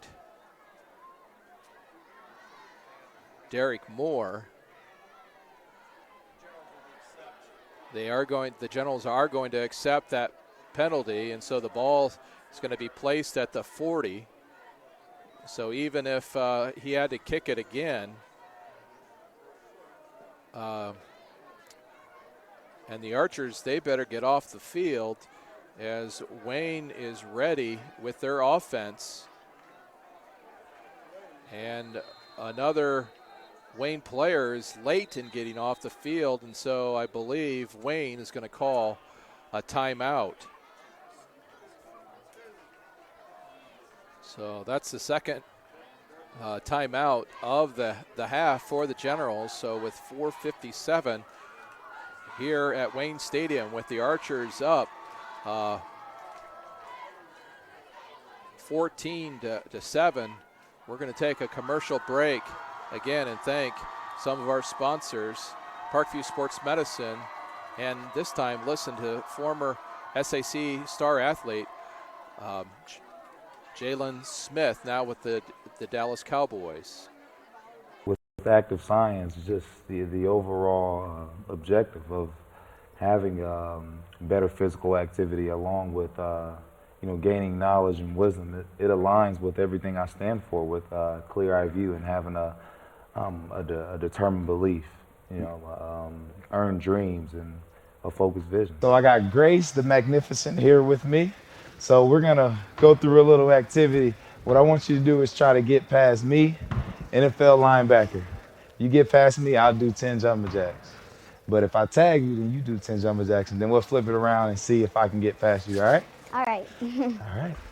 Blue 42. Wayne takes it and right up the middle. Allen gets around several tacklers before he's finally taken down by Brandon Eldridge, but picks up about 25 yards on the play. So with time ticking down, 4:45 left here in the half, with the Archers up 14-7. Young in the shotgun. He's going to hand it off again right up the middle. Number 22, Cameron Webb. He too is going to get a first down. They're going to stop the clock in order to reset the chains. They have not, and this time the Archers are going to call a timeout. So both teams has one more timeout in the half. The Wayne Generals on the run, and with the ball now at the Archers 22 with 4:23 left here in the half. The Archers are up 14-7. Again, these players have been blessed the last 4 weeks. It's been beautiful in terms of weather. There's been no rain. It's been just temperatures in the 60s and 70s. What a great night to come out to an SAC home football game. put on your favorite team's hoodie or sweatshirt. Tonight, you could even probably sit out there with a T-shirt and just enjoy yourself. Again, you're watching live action here on SummitCitySports.com. You can follow us on Twitter at 260 Sports. You can like our Facebook page, Summit City Sports. And please make sure that you subscribe to our YouTube channel where you can see all of these games again and again. Now Young fakes it. Now he's going to go off to the left-hand side. He's going to be taken down. An excellent open field tackle by number 14, Kayshawn Bass, one of the leading defensive players for the Archers. So with 4:09 left here, now 4 minutes left here in the half. It's 2nd and 10. Young barking out the play. He's going to hand it off this time to number 2, Allen. And again, this time, number 14 is on Kayshawn Bass, the middle linebacker, is going to wrap him up, but not before he gets another first down. So it's going to be 1st and goal here with 3:33, clock still running. Wayne down 14-7. Young back, almost has a collision with his running back. The question is, did the running back get enough? And I don't think so. Looks like Tristan Purnell, number 4, I believe, kind of got blocked out there. It's 2nd and 1 at the 1, and the Generals, they're saying it's a touchdown. So just like that, I believe that was number 7 that just ran right up the field. And so with 2:59 of the second half, or excuse me, of the second quarter, I believe that's number 7 that ran right up the gut and got the extra point. Low snap, but Salary gets it. And so with that, it's 14-14. So Wayne starting to has been able to catch up with the Archers. They've just gone back and forth. The Archers scored with 11:43 here in the first quarter. Then Wayne scored 7:09, and they were just down 8-7. Then Southside scored on a 70-yard bomb to Omar Jackson at the 4:57 mark, and then Wayne just uses about 2 minutes of clock, and they punch it in. And so here we have a tied game here at Wayne Stadium. What an entertaining contest here on SummitCitySports.com. Archers will have 2 minutes and 59 seconds to see if they can generate some offense. Celery is going to kick it away deep for the Archers. We have Hairston in the backfield, as well as I believe that's number 15. We'll see here shortly. Nice low kick taken in by Markalen Hairston, and the official's going to say that the ball actually went into the end zone for a touchback. So second touchback of the game for the Wayne kicker, Bailey Salary, the 6'2", 175-pound senior. The ball is going to be placed at the 20-yard line now with 2:57 here left in the half. Seesaw contest here at Wayne Stadium. Mikael Stevens, actually it's not Mikael Stevens, it's number 11 for the Archers, Omar Jackson. He's going to hand it off, and then he's going to keep it, actually. And the Wayne defender, I'm not sure which number he was, but he's going to tackle both the running back and the quarterback. So that's no gain. 2:39 left here in the half. Exciting game, tied 14-14. Now Mikael Stevens is back into the game, and Omar Jackson comes out, split out here to the near side. He's standing near DeMarquay Perkins. Jackson goes into motion, and nice run for Stevens, who just methodically follows some blockers, taken down by Dylan Hart, 45 of Wayne. There is an injury timeout on the field, and there's an Archer that is down and hurting. So he's going to be attended to quickly by the Parkview Sports Medicine trainers. Parkview Sports Medicine is a proud supporter of Fort Wayne area athletics and its athletes. Parkview Sports Medicine can provide the training, treatment, and education you need to advance your sports game. Have questions about injury prevention, sports nutrition, and more? We've got you covered. That's Parkview Sports Medicine at parkview.com. I always hate to see any player down.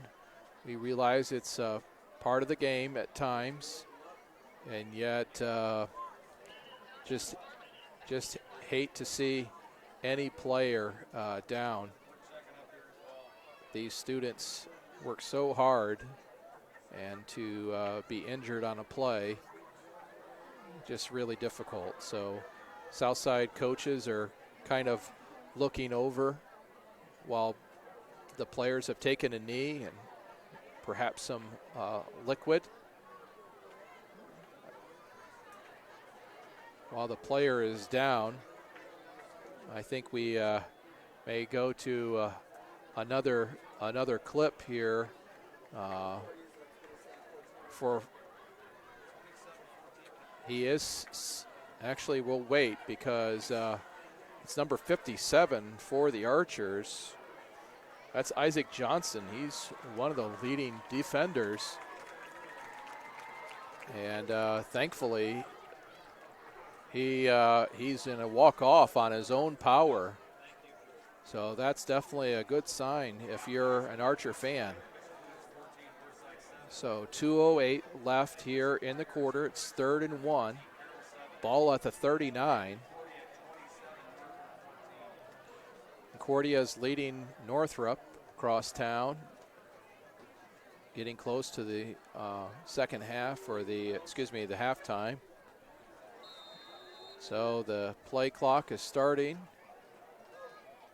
And Stevens going to hand it right off to Olds, right up the middle. He's going to pick up a first down, but there's a fumble on the play, and Wayne's going to say they have it. We'll see what the officials decide. No decision. Oh, the official saying that the ball was down. And so with that, the Archers are very fortunate that they did not lose the ball on that play. The official said that the Olds, the ball carrier for the Archers, I believe that's number 34, Daniel Olds, the junior, was down. So first down and 10 for the Archers. Fake handoff. Intercepted this time by number 11, Craig Young, and he's going to come to the outside and go out of bounds. So just like that, with 1:15 left, the Wayne Generals are going to have an opportunity to put some more points on the scoreboard. Their kicker, Celery, he's one who can kick these field goals at this distance. So that's a costly interception, first interception and first turnover for the night. This one by Mikael Stevens. Just overthrew his receiver right in the hands of Craig Young, who ran to the near side, went out of bounds. So the ball is now at the, looks like the 33. Young back, looking deep, wants everything. His arm was touched, and now it looks like there's going to be a pass interference called. There was 2 Archers right in the path of the ball, and yet neither one of them came down with it. They're going to call holding on the Archers. That will be the 3rd penalty, I believe, called on the Archers, aside from kicking it out of bounds. Good news for the Archers. Number 57, Isaac Johnson, comes back into the game. It is going to be holding against the Archers. That's going to be a 10-yard penalty. So that's the 3rd penalty on the Archers tonight, and that's a costly one, as the ball is going to be placed at the 24-yard line with 1:08 left here in the half. 1 receiver left and right. Brandon Young gives it to Allen in the middle. He's going to be taken down. Johnson was in on that tackle along with number 5, Gerald Little. It's going to be 2nd down and looks like about 6. 47 seconds still. Winding down. Young in the shotgun. Looking, going to the left side. Has plenty of room to run. No one was really paying attention to him until Gerald Little, number 5, was able to drag him down out of bounds. That's going to not only stop the clock, but it's going to give a 1st down to the Wayne Generals. So Wayne, who was down 8-7, and then they were down 14-7. They tied it up 14-14.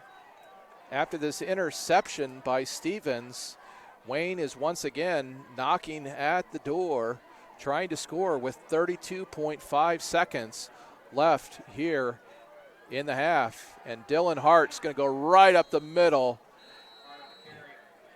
He's going to pick up maybe 3 or 4. The ball looks like he's going to be down maybe at the 1-yard line. There is a timeout called by Wayne. I believe that's their final timeout. Final timeout of the half. So a 26.1 second. There is a Wayne General down on the play.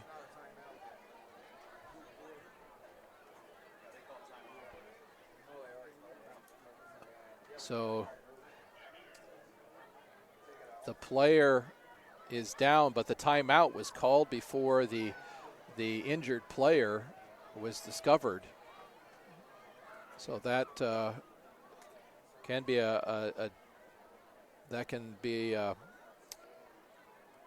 it's not good, but it's also not good that they have a player down. So again, the ball's at the 1-yard line. It's 2nd down and goal. There's 26.1 seconds left. We want to thank Parkview Sports Medicine, proud supporter of Fort Wayne Area Athletics and its athletes. Parkview can provide the training, treatment, and education you need to advance your sports game. Have questions about injury prevention, sports nutrition, and more? We've got you covered. That's Parkview Sports Medicine at parkview.com. We also want to thank Sports Center, Inc., they're Fort Wayne's premier sporting goods dealer, offering equipment rental, embroidery, and screen printing. Sports Center is ready and willing to help you place your order or answer any questions concerning pricing. Sports Center is located at 5511 Coventry Lane on the southwest side of Fort Wayne. And a big man in the middle, wow. Number 71, Lucas Fender, 6'3", 285 pounds, is coming off the field limping, not on his own power, so that's not good for the Generals, and obviously not good for Fender, who's a senior, but he's coming off, being carried by number 77, William Rolls, and also number 56, I believe, Calvin Mitchell. Guy who is 270 and 300 had to carry or help Fender off the field, who is at 285. There's some beef there, ladies and gentlemen. So we have 2nd and 1. Score is tied. Now 26.1 seconds to go here in the half. Will the Generals be able to punch this in? they've been most effective running up the middle instead of going to the left or to the right. So we'll see what Derek Moore, coach for Wayne, is going to call here. Again, just a great contest between these two programs that are so close in proximity. We've got Young puts his running back into motion, but there's going to be a dead ball foul. This time it's called against the Archers, so we'll go half the distance to the goal, I believe, and it will be 2.5 yards. And Craig Young is going to hand it off to Hart, and touchdown, Wayne Generals. So just like that, it's 20-14, still 23.4 seconds. Hart just put his head down and went right down the middle and picked up another 6 points. So Bailey's Salary counting his players once again. Now they have number 72 coming in. Salary sends him off. He better hurry. Archer's reposition. Wayne General is able to get his player off, and Salary has a nice snap, and it's good. A lot of confusion on that play as Wayne had another player that was coming out onto the field, and he gets off, and just like that, it's 21-14 with the Wayne Generals leading. Again, it was an INT by Stevens around the 45 or the 40-yard line that led to that drive for Wayne. So Wayne has, after going back and forth between Southside Wayne, Wayne has scored 2 touchdowns and got the extra points here as we're going to wrap up the halftime. Just 23.4 seconds left here in the game, or excuse me, in the half. The Wayne Generals band is standing in the east end zone, ready to come. We'll have that for you. We always appreciate the marching bands at these contests, all the energy and effort that they put in. Salary, who's made his extra points tonight, digs in, and will it go? Almost goes into the end zone. Markalen Harrison comes out. He's going to run, and he's got a head of steam. He's going to be finally taken down by Craig Young, number 11, but not before he gets to about the 36. So we have 14.4 seconds left. Nice run back by Markalen Harrison, and really only had 1 or 2 more players to beat. And he would have tied things up for the Archers, but gets taken down by another outstanding athlete in Craig Young. And so Mikhail Stevens for the Archers is going to have perhaps 1 or 2 more plays to see if he can put the ball into the end zone for the Archers. So here on the near side, we have Amarin Green, Everett Merritt, and DeMarquay Perkins. And then we have a receiver out to the right-hand side. Looks here as a screen pass, dumps it off to Markalen Harrison, and he's going to pick up maybe 7 yards, but I think that's going to be the end.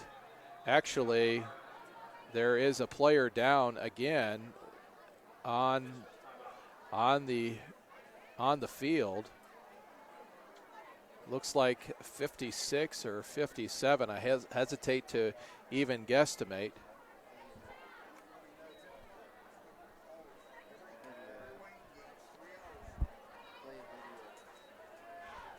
So, all right, we're going to go to our sponsor here. One of our sponsors here is the Archer is down on the field and could be down there for a little while. So we're going to pay some bills here, and we'll be right back in another minute. How do you design one of the most advanced ERs in the country?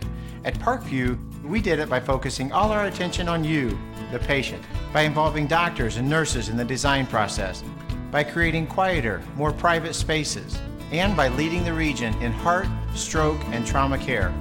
This is not your typical emergency room. It's Parkview. In an emergency, isn't this where you'd rather be? Parkview, your partner in health. Beautiful baby, you're sweeter than strawberry pie. Just like the morning, your smile brings the sunshine. The Parkview Family Birthing Centers, with everything you need for baby, plus birth planners, expert physicians, midwives, and more for you. I'm a Parkview mom. You can be too. Learn more at parkviewmom.com.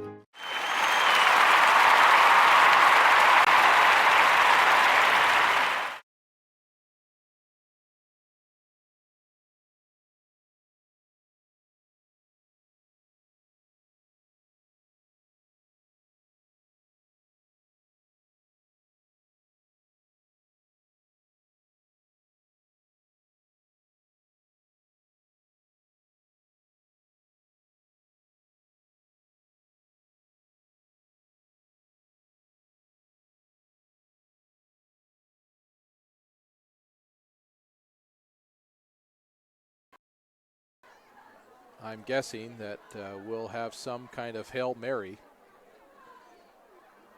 See if the Archers can tie this ball game up.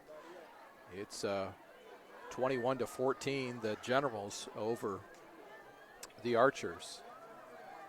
Archers have led 8-7, 14-7. Then it was tied 14-14, and the Wayne Generals just scored. So Stevens here is going to be looking deep.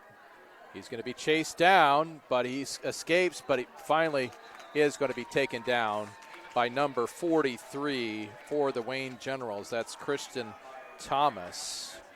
And so that's the end of the first half here at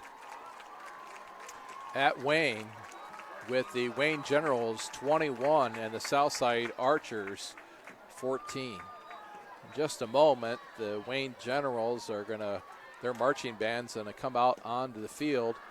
We're going to perhaps show you one more video segment here. And again, we thank you for joining us here at Wayne High School for tonight's action between the Wayne Generals and the Southside Archers.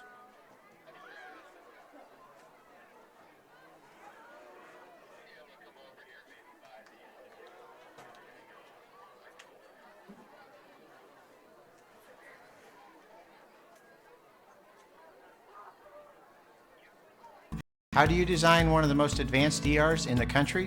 At Parkview, we did it by focusing all our attention on you, the patient, by involving doctors and nurses in the design process, by creating quieter, more private spaces, and by leading the region in heart, stroke, and trauma care. This is not your typical emergency room. It's Parkview.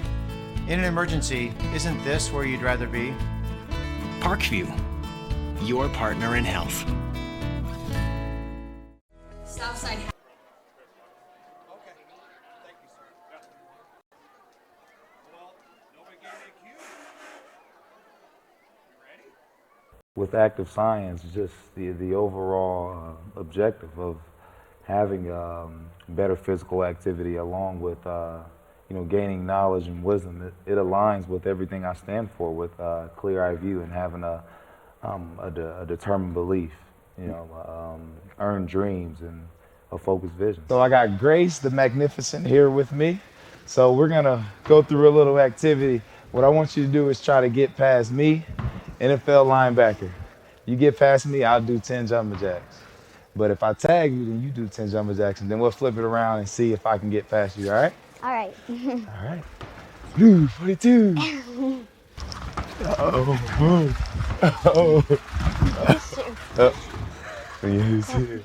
Two. Count it out. 4, 5, 6, 7, 8, 9. We're here at Wayne High School, where the score is the Wayne Generals 21 and the Southside Archers 14. The homecoming king and queen are being crowned at this time, and we're going to show you another Fort Wayne Community Schools promotional piece, and we are proud to be FWCS and to showcase their talent each week here in the SAC. So with that, we're going to go back to a promotional video for FWCS. How do you design one of the most advanced ERs in the country? At Parkview, we did it by focusing all our attention on you, the patient, by involving doctors and nurses in the design process, by creating quieter, more private spaces, and by leading the region in heart, stroke, and trauma care. This is not your typical emergency room. It's Parkview. In an emergency, isn't this where you'd rather be? Parkview, your partner in health. Southside has a large number of our students from our IB program accepted into the IU full immersion program, and so obviously us getting them into foreign languages is making them prepared for that. Avec le pays, je suis plus global et pour cette raison j'aime bien la France. I said that with IB, I feel like a more global-minded person. For that reason, I think IB is really important.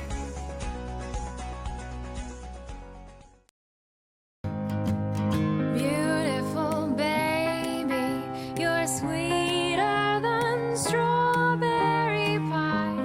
Just like the morning, your smile brings the sunshine. The Parkview Family Birthing Centers, with everything you need for baby, plus birth planners, expert physicians, midwives, and more for you. I'm a Parkview mom. You can be too. Learn more at parkviewmom.com. It's more than winning state championships and titles. It's more than challenging your cross-city rivals. FWCS Athletics brings out the best in students, giving them confidence, discipline, and a will to persevere. See how we compete and see what we do at fortwayneschools.org.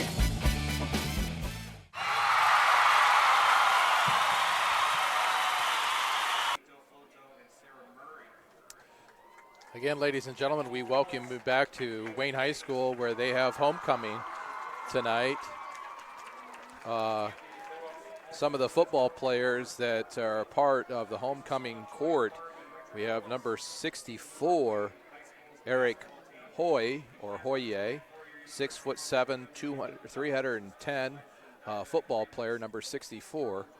We also have number 11, Craig Young, who was instrumental tonight in taking in an interception that led to the go-ahead touchdown. And then coming up here in just a moment, we have, it looks like number 13, Amari Wright Thompson, the 6'3", 205-pound defensive end or defensive lineman and tight end. So again, just nice to see all of these young people cheered on by, whether they're athletes or not, cheered on by their classmates. Momentarily, the Wayne Blue Guard, at least that's what they used to be called, are out on the field.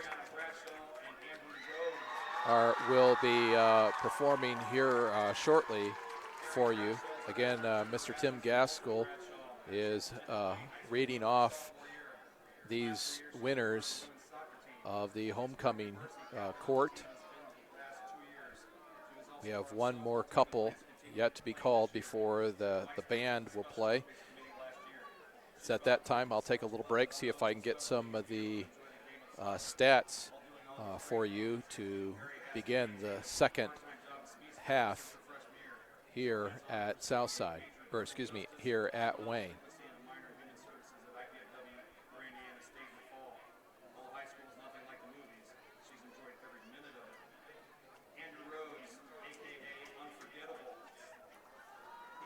Andrew Rhodes and Cindy Rhodes. Drew is a member of Wayne High School's basketball, baseball, and soccer programs. He plans on attending IU or IUPUI and one day becoming a physician assistant or sports physical therapist. He enjoys making people laugh and bettering himself and others. His hope for the underclassmen is that they understand high school flies by and you need to make the most of it. Ariana Bradshaw and Andrew Rose. Mahoney Ray Thompson and Ariana Hoy. Mahoney is the son of Shajana Wright. Mahoney is a member of Wayne High School's football and track programs. One day he'd like to become a business owner. He enjoys playing football. His hope for the underclassmen is that they strive for success. Ariana Hoy is the daughter of Adrian Santos. Ariana is a member of Wayne High School's cheer and volleyball teams. She plans on attending college, but does not know yet which university. She'd like to one day become the president of the United States. Ariana enjoys working and helping throughout the community. Her hope for the underclassmen is that they always pursue their dreams and have grit, and to vote for her in 2052. Mahoney Wright Thompson and Ariana Hoy. Well, how about that, ladies and gentlemen? We have our first presidential candidate for, I believe, 2052. So with that, we're going to turn our attention to the middle of the field where the Wayne Marching Band will perform for you.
enjoy.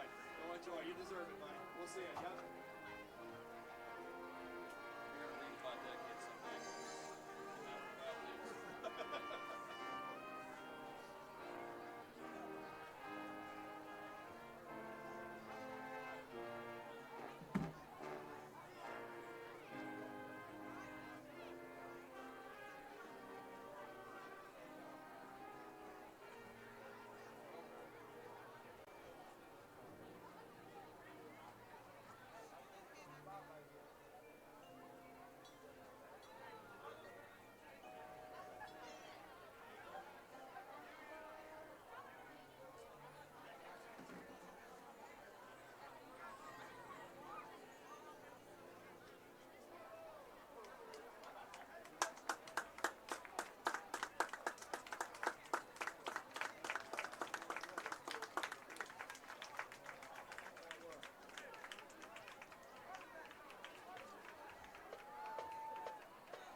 Let's hear it for the marching generals. He keeps looking up at me. He's waiting for me to screw it up. That's like he's looking at me.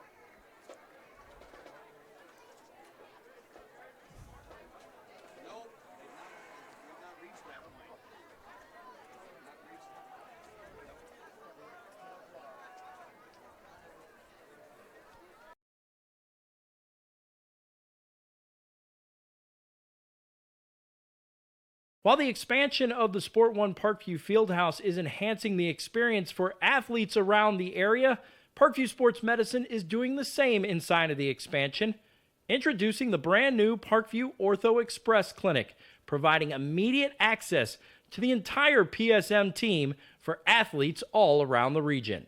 We have this team that we can take care of them from the moment they come in, present with their injury, take them all the way through to the point where they're ready to be back to the performance level that they came in pre-injury. We can provide just about anything that any of your walk-in clinics provide, but we definitely focus on musculoskeletal issues. The Ortho Express Clinic meets athletes where they're at and when they're playing. The entire PSM team will be at an athlete's fingertips. Additionally, the clinic houses the region's only DEXA body composition assessment and a sports dietitian who can work with athletes on their dietary needs.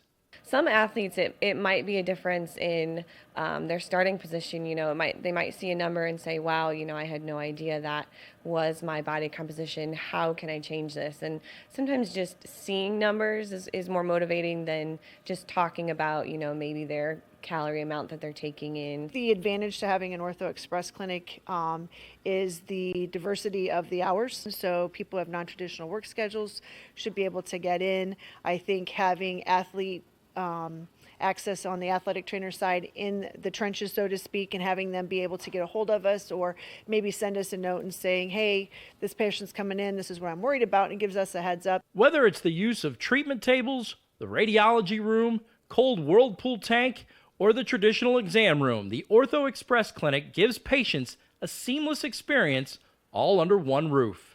This is the type of facility you see in professional and high-level Division I athletics where you have everything right in one place. So if an athlete gets hurt playing basketball or volleyball on the other side, within the same facility they can get their physical therapy or an x-ray if needed just to rule out a fracture.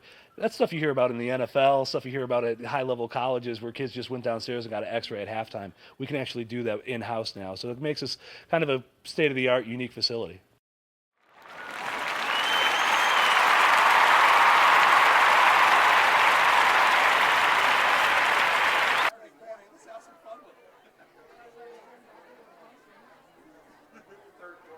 With active science, just the overall objective of having better physical activity along with gaining knowledge and wisdom, it aligns with everything I stand for, with clear-eye view and having a determined belief, earned dreams and a focused vision. So I got Grace the Magnificent here with me. So we're gonna go through a little activity. What I want you to do is try to get past me, NFL linebacker. You get past me, I'll do 10 jumping jacks. But if I tag you, then you do 10 jumping jacks, and then we'll flip it around and see if I can get past you, all right? All right. All right. Blue 42. Uh-oh. Uh-oh. Yes, 2. Count it out. 4, 5, 6, 7, 8, 9. All right, ladies and gentlemen, welcome back to Wayne High School, where the Generals have a 21-14 lead over the Southside Archers. About ready to start the third quarter here at Wayne. We do have some halftime scores for you while the players get final instructions. I should say some halftime stats. The Archers are led in terms of running by Mikael Stevens. He is 6 rushes for 17 yards. Markalen Harrison has 5 rushes for 15 yards. On the other side of the field for Wayne, we have, which I don't know if that's actually correct for those Southside stats. They seem to be awfully low. But then we have, for the Wayne Generals, we have Craig Young with, actually John Allen has 43 yards on 3 rushes for an average of 14.3. And he's followed by Brandon Young, who has 36 yards on 9 rushes.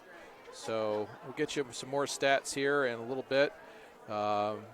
Actually, we have just a little bit more time. Mikael Stevens, he has thrown the ball 16 times, completed at 10 for 171 yards for 2 touchdowns. And on the other side of the ball, Brandon Young has attempted 5 passes, completed it 3 times for a total of 23. So at this time, Wayne Generals are going to kick it off. Harrison is deep along with number 4, Thomas Davis. Bailey Salary is going to kick it off. He's already had 2 touchbacks. This one, I think, is going to go out of bounds. And depending on what the Archers choose, they'll either get the ball at the 40 or they'll have him kick it again. But with his leg, I think they're going to bring that ball out to the 30, or actually to the 35. And that's where the Archers are going to start the third quarter. Archers scored more points in the first half than they have in any game this season. They really want to win this game. Next week, Wayne will travel to Snyder, and so it's going to be a big game for Wayne. Now, fake handoff. Mikael Stevens runs around the right-hand side, has a huge hit with Dylan Hart. And I think he's the one that ended up on the ground, but he gets up quickly. And so with 11:40 here in the third quarter just starting, it's 2nd down and 4 with the ball at the 41. 3 receivers here to the near side, 1 to the far side. Olds in the backfield. Quick handoff to Olds. Comes here on the near side looking for some blocks and gets hit a couple times. Finally gets driven back. But forward progress, the ball's going to be placed at the 39, so he might have picked up a half a yard of the play, and it's going to be 3rd and 4. You thought for a moment that he was going to be able to break it on the outside, but the big defenders for Wayne were able to come up big and stop him. So now Markalen Harrison, the featured back, the bread and butter for the Archers, is going to be in the backfield behind Stevens. She has 3 receivers to the far side. Quick dump to DeMarque Perkins, picks up the first down. Ball's going to be placed at the 49-yard line. And the Archers are going to have a first down. And now they have 1 receiver to the near side, Perkins, along with 3 receivers to the far side. Stevens in the shotgun. Harrison behind him. Looks like he's going to change the play. Defense looks like it's man-to-man. And almost a high stand. Oh, ball batted down by number 43, I believe, of Wayne. That's Kristen Thomas. Just didn't get it up high enough.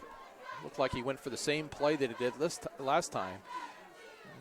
And now the former quarterback for the Archers, Omar Jackson, brings in the play, goes out to the wide receiver position along with Everett Merritt and number 7 for the Archers, Chajon Smiley Tabron.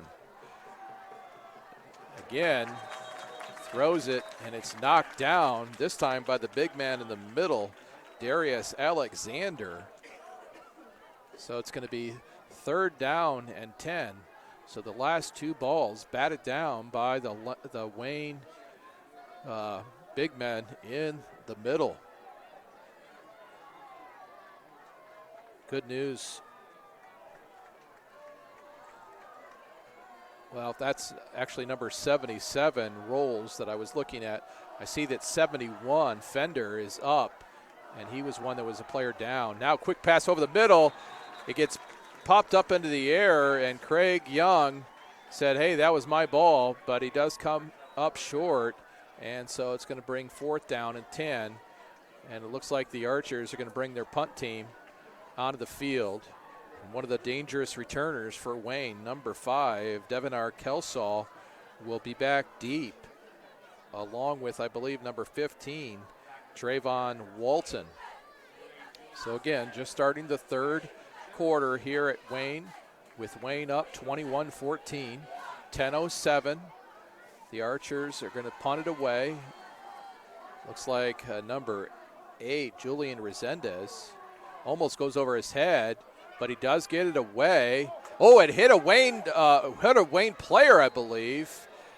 The Archers are claiming that that's their ball. We're going to see here in just a moment what the official says. Roosevelt Barnes across the way. He's claiming that that went off the Wayne player. The officials going to call they're going to actually say that that's Wayne's ball. I don't know about that, but the officials are a lot closer than I am. So with 10:07 in the 3rd quarter, the ball's placed at the 34-yard line, 1st and 10 for the Generals, who already have a 21-14 lead. 1 receiver left and right, 2 running backs in the backfield. Quick handoff right up the middle, spin move by number 5, Devonair Kelsall. After having only a short gain, running into his own player, he spins and falls forward with the ball now at the 41-yard line. Again, receivers left and right.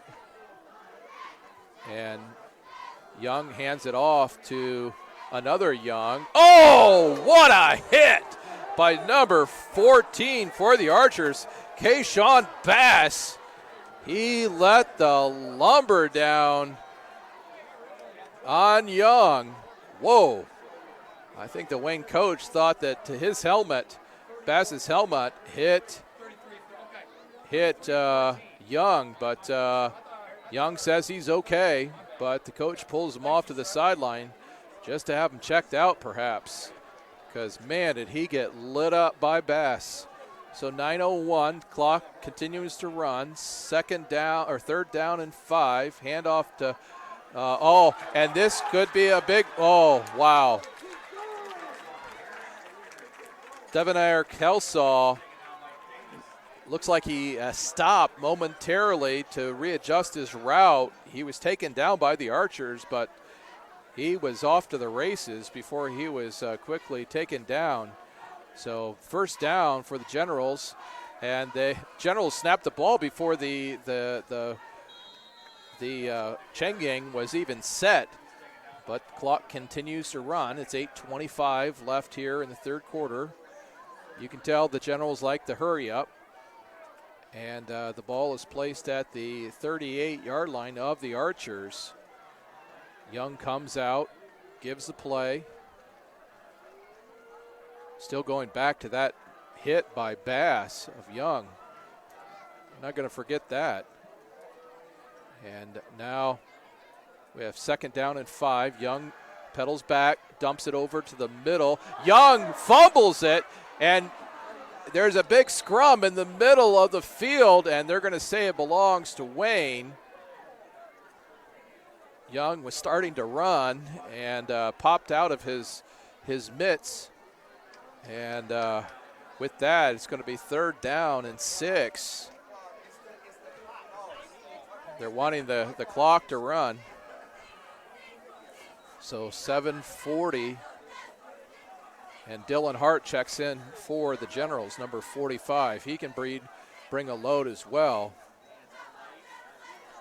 Young heads out onto the field, and the other Young heads off to the sidelines. So receivers split left and right, 2 running backs in the backfield. Long pitch down the right-hand side, just overthrows number 2, John Allen. And so that's going to be fourth down. And it looks like Wayne will try to trap the Archers back deep in their own end with 7:14 left here in the third quarter. You're watching SummitCitySports.com. Follow us on Twitter at Summit City Sports. Actually, follow us on Twitter at 260 Sports.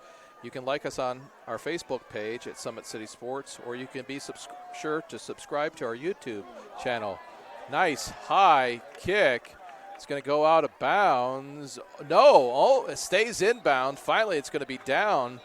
I believe that's by number 20, Jesse Ohmsball. But looks like it's going to be a roughing the kicker penalty. Did not see that on the field. I was looking downfield, and that's going to be a roughing the kicker penalty called against the Archers. So I believe that's going to be a first down for Wayne. So the offense is going to go on the field. So as we start this second half, the Archers called on a big penalty. Bailey's salary was hit, and so now the ball is going to be placed at the 31-yard line. Receiver split left and right. Young gives it back to his running back, Devonair Kelsaw, right up the middle. Finally going to be taken down by Brandon Eldridge, actually by Bass, number 14, but not before he gets a first down. And the ball is going to be placed at the Archer 15, now with 7:07 left here in the third quarter. Receivers left and right. Young spins around, comes to the left-hand side. The Archers trying to gang tackle him. I see the guy in the bottom of the pile is number 5, Gerald Little.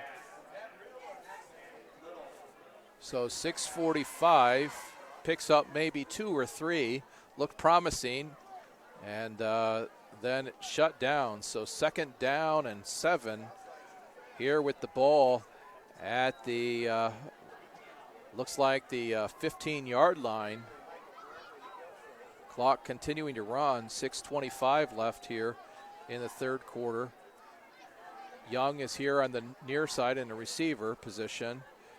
Quick handoff to Kelsaw over on the left-hand side. He's going to get driven out of bounds, but he is going to pick up a first down. So the running game starting to pick up momentum for the Generals as number 5, Devonair Kelsaw, takes it over the left-hand side. So it's going to be first and goal. Young is up under center this time. Looks like there was movement, and yet there's no dirty laundry on the play. Where will the ball be spotted? I don't believe it got into the end zone. The Archers defense is going to have to come up big now because Dylan Hart is back into the game. He's the one who scored the touchdown last for Wayne, and it's at the 1-yard line. And Young's going to pitch it back to Young, and he's going to be stopped and driven back by Omar Jackson. Talk about a difference in size. You got Dylan Hart, who, looking at him, he's 210 pounds, and I'm guessing that soaking wet, Omar Jackson might be 165, and yet they drive him back from the 1 to about, looks like the just inside the 3-yard line. 5:15 left here in the third quarter. It's third down and 2. Big play for the Archers. Dylan Hart in the backfield. Receivers split left and right. Hand off to Hart. He's taken down and driven back again. Gerald Little celebrating for the Archers. So it's going to be 4th down and goal. And Derek Moore is going to send out his kicker, Bailey Salary, to try to put on 3 additional points on the scoreboard, unless there is a fake. So with 4:35, there's going to be a timeout called, and it's going to be called by Wayne.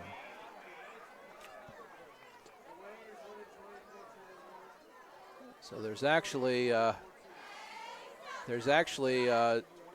timeout called by Wayne. That's their, I put the wrong one up there. I apologize. Here we go. Timeout called by Wayne. Archers got a little momentum there. They've stopped Dylan Hart, the big fullback for Derek Moore's Wayne Generals. Student section right down in front of me being cheered on by its cheerleaders, trying to get them fired up. Looks like Bishop Lures is up 21-7 over Northside. Sounds like Concordia is beating up on Northrop. And Snyder and Homestead will be playing tomorrow at Lucas Oil Stadium. Tomorrow, what an exciting match that will be for both storied programs.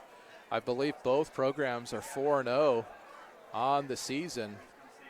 So that's going to be quite the match. And we'll see who will come out on top. These Wayne Generals will be playing next week against the Snyder Panthers. Everyone's had their hands full thus far with the Panthers. So now instead of having the kicker out there, Salary, this time Wayne brings a different formation, and Young's going to go under center. It's 4th and goal, and he's going to hand it off to Devion Kelsaw. Wayne says they have a touchdown, but there's been no signal. And the official says, no, he was down. So just like that, the Archers have a big stop, and they're only down 21-14. Now the Wayne coaching staff encouraging their Generals to get a safety, because the ball is, its nose is right up against the plane. of the goal. So Archers come up big. Wayne had it 4th and 1. 4th and goal at the 1-yard line. They got pushed back a couple times, and Kelsaw almost was able to get it in, but came up short. So now we got Markalen Harrison way deep, and a quick handoff, and getting a little breathing room. I believe that's Bass, number 14. He's the fullback in this case. He's going to pick up a good 5 yards going off the left-hand side. And so with 4:08 left here in the third quarter and the Archers down 21-14, they get a little bit more breathing room. It's 2nd down and 5. Markalen Harrison's in his own end zone, and Omar Jackson hands it off, quick handoff, once again to Bass. He's taken down. One of the Archers players' helmet comes flying off. It's down there at the bottom of the pile. That was Bass. And so he gets out to the 10, so it's going to be 3rd down and 1. The Archers could pick up a 1st down. This would be huge because the ball was about the half-yard line where the Archers came up big, and 4th and the Archers came up big on 4 plays. There's an official timeout, looks like, on the play.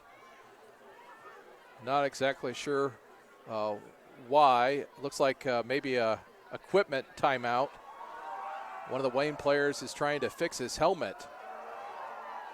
Meanwhile, the Wayne Generals crowd is doing the wave down below us. Something you don't see as much anymore. One of the male cheerleaders, looks like, or one of the male students trying to get his team fired up as the wave goes off underneath of us. So 3:44 left, 3rd down and 1. Archers are at the 10-yard line. Markalen Harrison's deep, and there's going to be a quarterback keeper. Wow, that is amazing. A little extracurricular activity, but it looks like the Archers are going to pick up 1st down. I believe that was number 11, Omar Jackson. Again, 5'10", maybe at most, maybe 165, 170 pounds. He just put his helmet down and pushed forward, and the Archers are going to pick up a 1st down. So the ball is placed at, looks like the 13-yard line, 1st and 10, 3:30 left here in the first quarter. 3 receivers to the near side as Stevenson, this time he hands it off to Markalen Harrison, goes in, jumps out to the outside before he goes out of bounds, probably just shy of the 20s. Actually, it looks like he's going to be taken out of bounds at the 16, picks up 4. So it'll be 2nd and 6.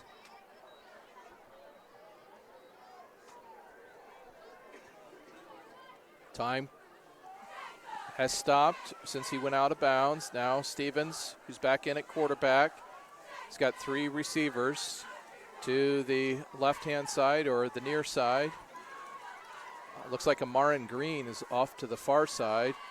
He's gonna keep it this time. And he cuts back and puts the ball into a more protective stance, and he's going to pick up the 1st down. Mikhail Stevenson is also the point guard for the Archers in the basketball team, and so he does have good vision and is able to pick where his blockers are and where the holes are. So, again, Stevens, this time 3 receivers to the far side, and he has number 84, DeMarquay Perkins, here to the near side. Fake handoff. Oh, and Merritt is going to pick it up, and he's going to go all the way. Touchdown, Southside Archers. Another one of those 70-yard pass plays for the Archers. Amazing. Merritt or Everett Merritt over the middle. Touchdown, Southside.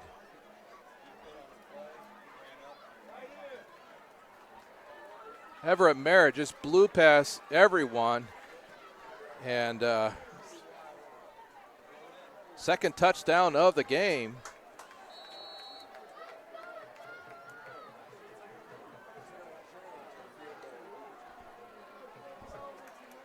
So here, the Archers are going to go for two. Stevens looking, throws it deep into the end zone, and the receiver falls down. So a risky play, and the Archers are going to still be down by one. But what a play. Again, 70 yards or thereabouts on that play to Everett Merritt for the Archers. Pulls them within one.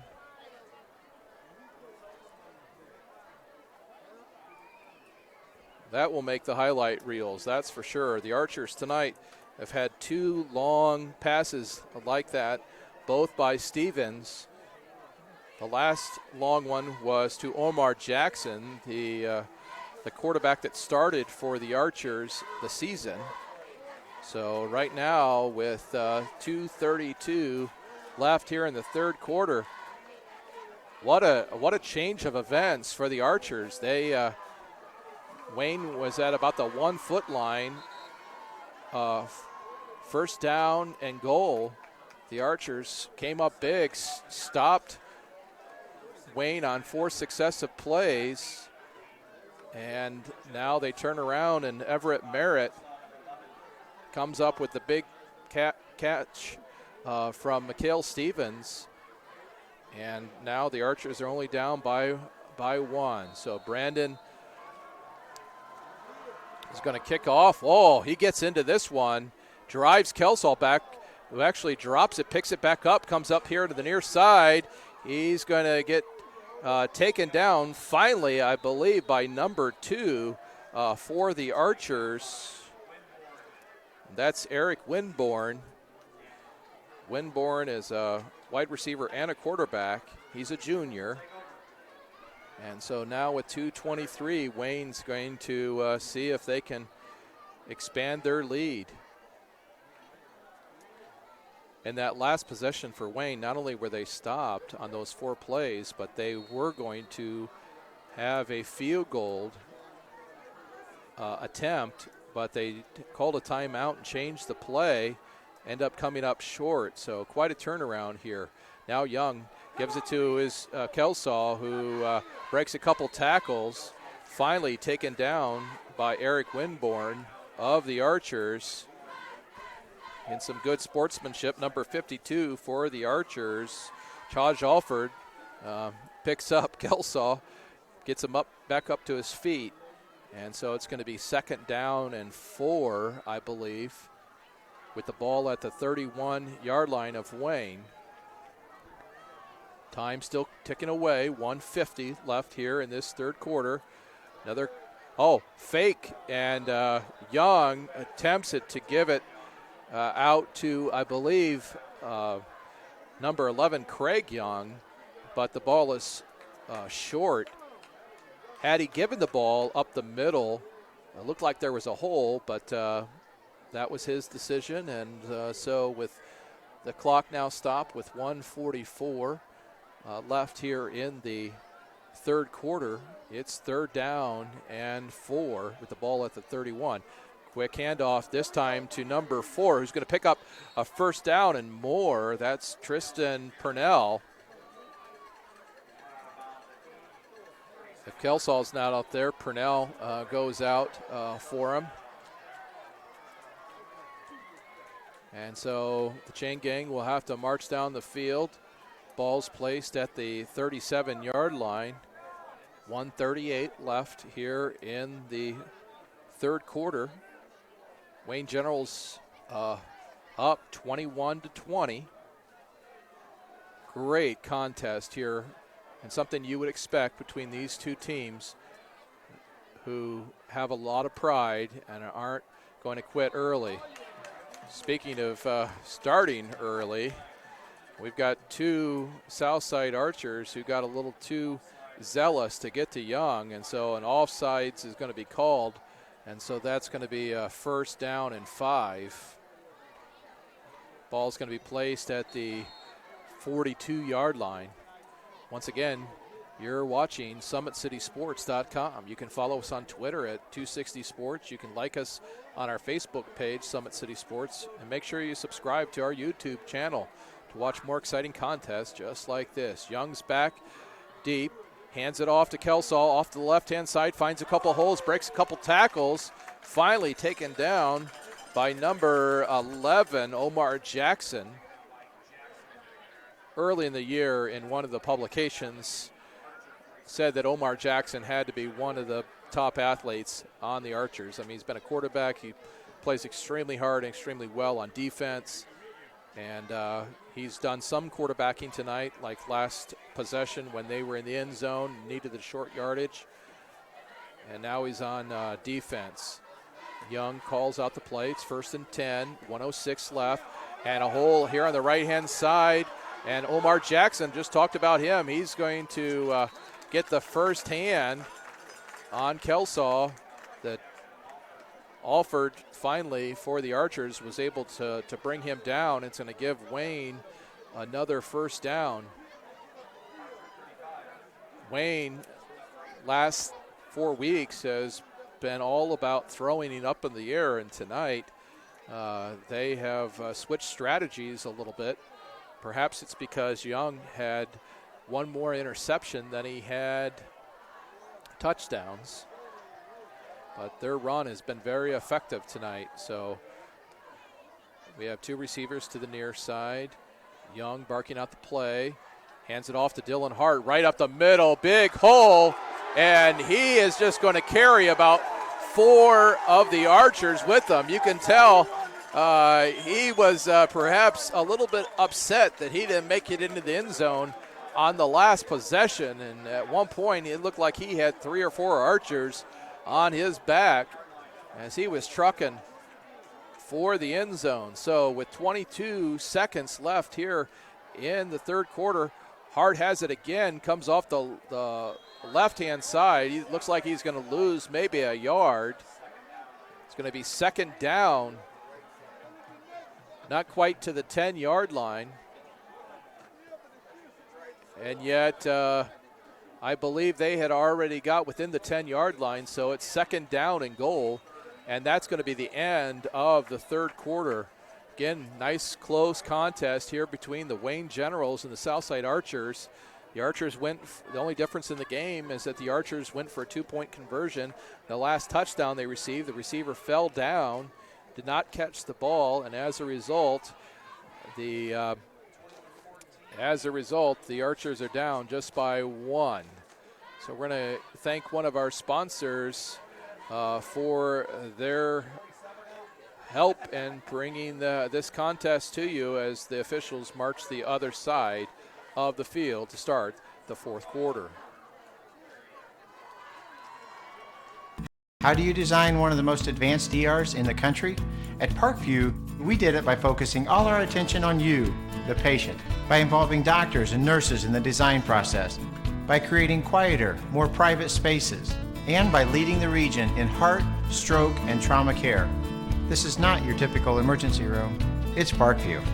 In an emergency, isn't this where you'd rather be? Parkview, your partner in health. Beautiful baby, you're sweeter than strawberry pie. Just like the morning, your smile brings the sunshine. The Parkview Family Birthing Centers, with everything you need for baby, plus birth planners, expert physicians, midwives, and more for you. I'm a Parkview mom. You can be too. Learn more at parkviewmom.com.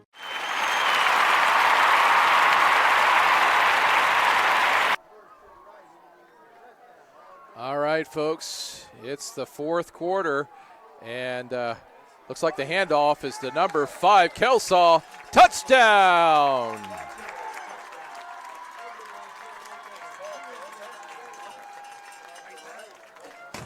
Just like that, Wayne is going to be up 27-20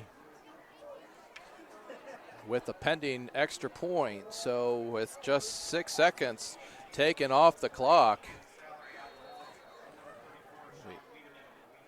Kelsall runs right up the middle, and he's going to get the touchdown. So it's now 20-28.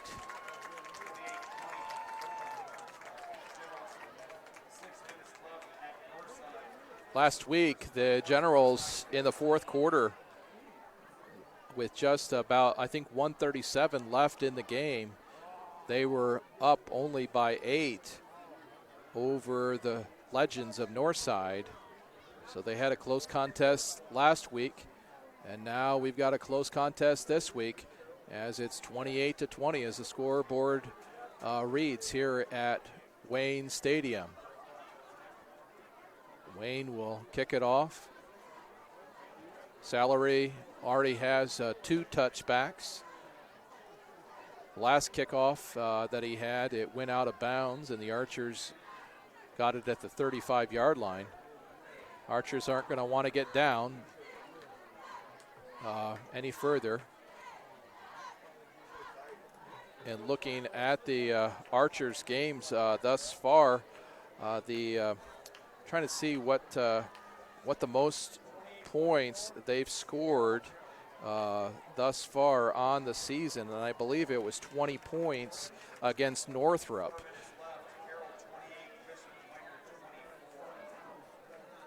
And so the Archers definitely want to and need to score more points to not only win this game, but to get a new high for the season. So 11:54 left here on the clock. Salary is going to kick it off. We got Markalen Harrison deep, along with Thomas Davis, I believe, or McGraw. And the nice low kick. And Markalen Harrison's going to take it, run out, straight up the middle, looking for a hole. He gets a block. He's coming up here to the right-hand side. Finally, he's going to be taken down by number 21.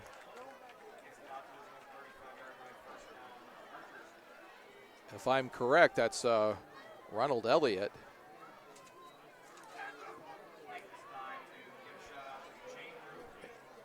Now 11:45, nice kick or run back, almost 35 yards for Markalen Harrison, who's had a good evening.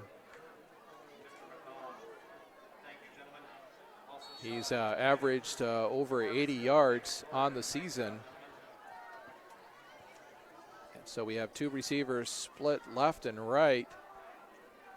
Man-to-man defense, looks like. And Stevens is going to hand it off, this time to the Archer, Olds.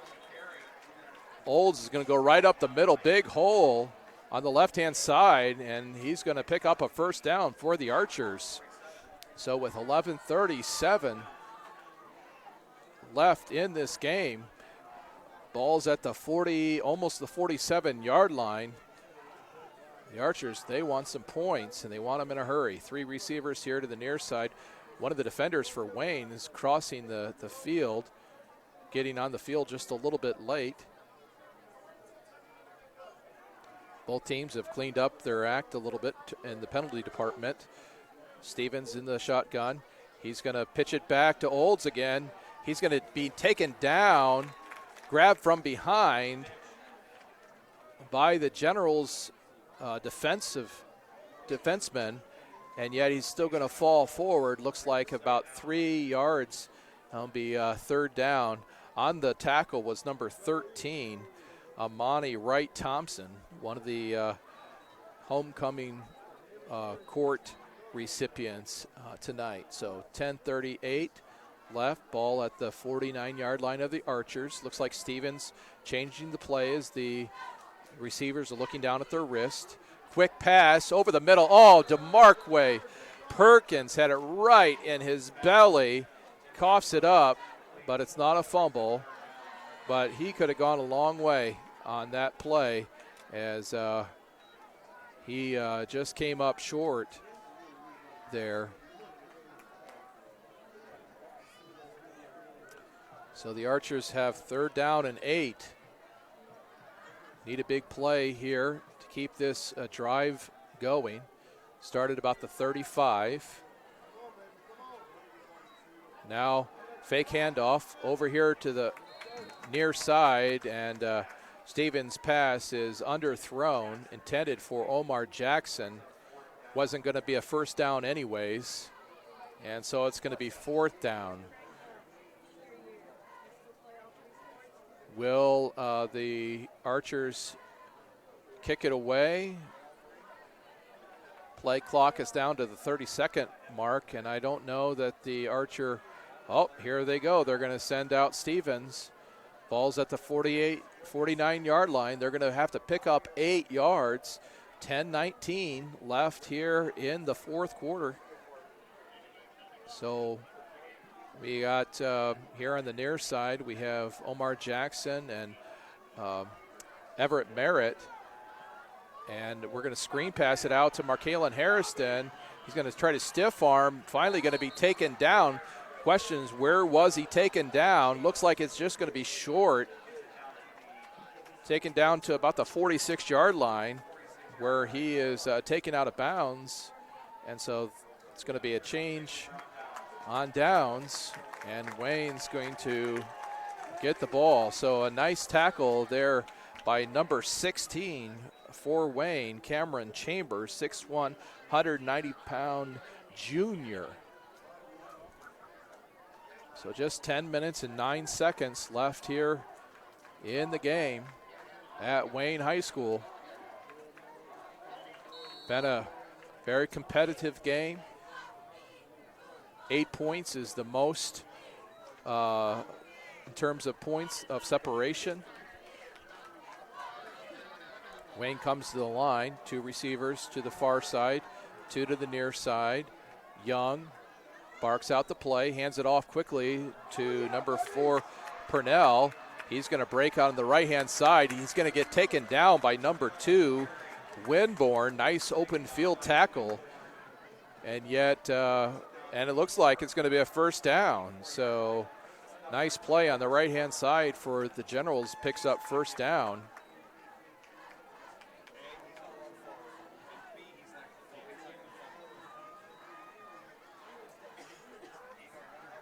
When I was a student at Southside some years ago, Southside played here as their home stadium as well as Wayne. They would alternate, kind of like Bishop Dwenger and Concordia. This time, Young tries to get it to number 13, Armani Wright Thompson, but he overthrows him. Wright Thompson is 6'3", so he really airmailed that. And yet, he's definitely an outstanding quarterback.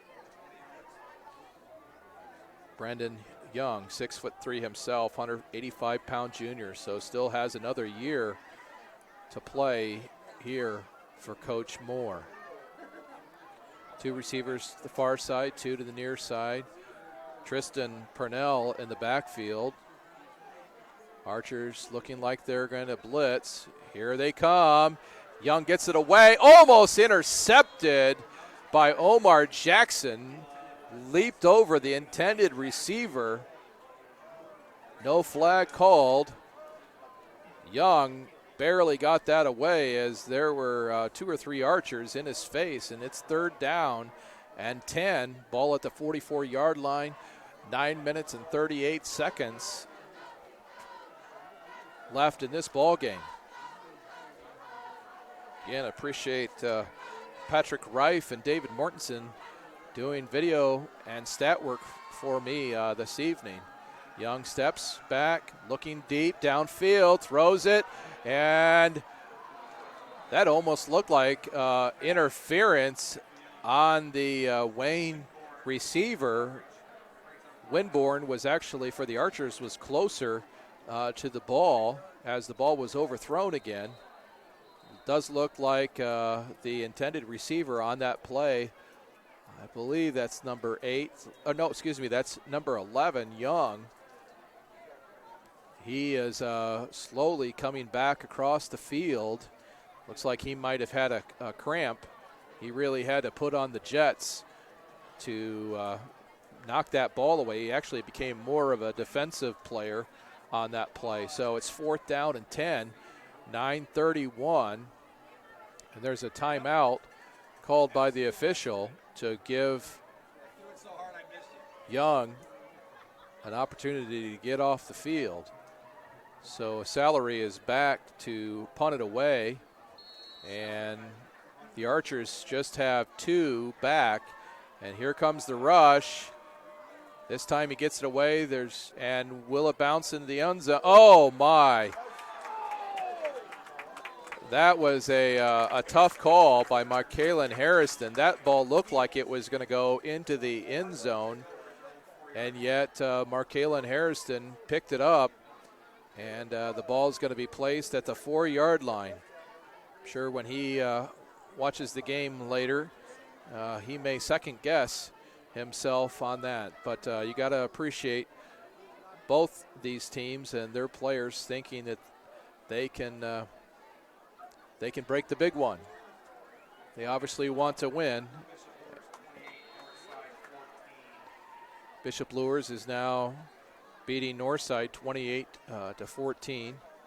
Archers once again back near their end zone, and Omar Jackson is the quarterback, hands it off. There is a flag on the play, some dirty laundry. If the play stands, the Archers going to have a nice gain in a 1st down, but I'm guessing it's probably in the area of holding, yes, and that's going to be confirmed. So it'll be half the distance to the goal. Repeat 1st down, I believe. So 9:16, clock is stopped. Ball's going to be placed at the 5-yard line. That's half the distance to the goal line.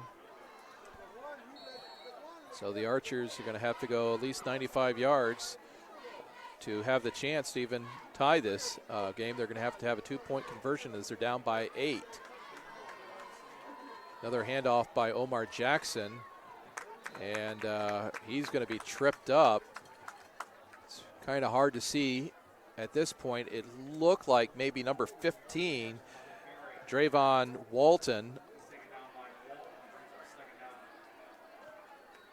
And it's going to be 2nd down. I think he maybe lost a half a yard on the play. Once again, with the Archers backed up, they go to Omar Jackson versus Mikael Stevenson. 8:24. Quick handoff. No, fake. Here comes Jackson to the near side. Will he get out to the 10, 11? He does, but he's going to come up short of a 1st down. And I believe that's going to be 3rd down and maybe 5 or 4, depending on where they place the ball. Just beyond the 10-yard line. So I'm almost at the 11. Looks like they got to get to the 15, so it's going to be a 3rd and a long 4. And Mikael Stevens comes back in to quarterback the Archers. 2 receivers left and right. Steven barking out the play. Man-to-man defense. Trying to draw the Generals off sides perhaps. 1 second left, and he has to call a timeout. Fans don't like it. They think that there was that the clock had expired, the play clock. When I looked at it, it said 1 second. And I think the fans might be right, but the officials are the ones who call the game, and we appreciate the IHSAA and their officials that they assign to these contests and all the roads that they travel. I certainly would not want to be in pinstripes. Frankly, for that matter, I wouldn't want to be think they're at home. Southside, I believe, is at home next week. That's 1 week that I actually have off. So I need to look up here. You know, my good old buddy pal Tim Gaskell there asking me right in the middle of the broadcast where South is playing. So it's 3rd and 4, 7:26 left here in the game. We'll see if I can actually find out where the Archers are next week. And, this ball is just going to be overthrown to Everett Merritt. Originally, I said that the Archers were scheduled to be at home next week against the Northside Legends, but that's not correct. That's the following week. So we're going to see if we can and find out here. Got an assist here from Patrick Reif. And the 22nd, Carroll High School is going to be playing at Southside next week. So both from the class of 1987 at Southside High School. The Archers are going to have to punt it away. Nice punt. Taken in by number 2, Allen. Allen breaks some tackles. Goal on the right-hand side. He could make it all the way. He dives in. Touchdown! Wayne Generals. 38-yard run by John Allen with 7:14 on the clock.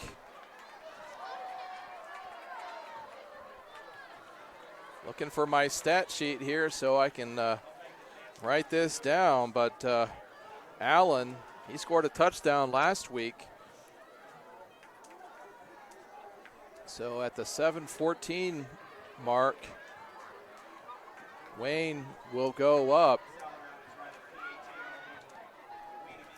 34-20. We'll see if Bailey Salary get the extra point. Nice snap. Salary boots it, and it's off to the right, I believe. So with that, missed extra point. Wayne still is beating Southside 34-20, expands to the largest lead that they've had yet in this game. Southside scored first, then Wayne, then Southside, then Wayne had 2 scores, then Southside had a score, and now Wayne has 2 scores here in this fourth quarter, and they're up 34-20 with 7:14 left here in the game. Both these teams desperately want this win for Wayne. It will give them a 3-2 record, the most wins that their coach Derek Moore has had in his tenure here at Wayne. And on the other side of the field, Roosevelt Norfleet.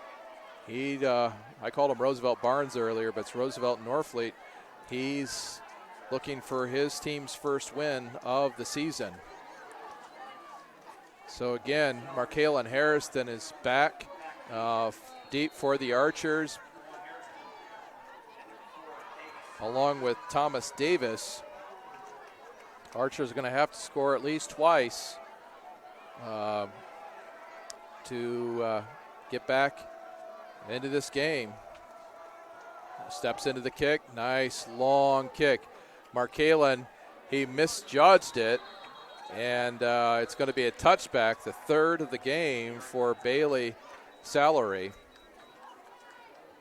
So the ball is going to come out to the 20-yard line, where the Archers will take it 1st and 10 with 7:14 to go in this game. Once again, you're watching SummitCitySports.com You can follow us on Twitter at 260 Sports. You can like us on Facebook at Summit City Sports, and make sure you subscribe to our YouTube channel. Archer sending 3 receivers to the far side, and we've got Amarin Green here to the near side. Stevens going to give it to Markalen Harrison, and is going to drive it forward. Looks like to about the 23-yard line. And one of the big linemen for the Generals, number 52, he's going to take a knee, Darius Alexander. On the last tackle, I believe that was number 13, Amani Wright Thompson. And so now with this injury timeout, we're going to take it and turn it over to Parkview Sports Medicine to tell you a little bit more of what they do as they support these teams each and every week here on our broadcast, which we desperately appreciate. Beautiful baby, you're sweeter than strawberry pie. Just like the morning, your smile brings the sunshine. The Parkview Family Birthing Centers, with everything you need for baby, plus birth planners, expert physicians, midwives, and more for you. I'm a Parkview mom. You can be too. Learn more at parkviewmom.com.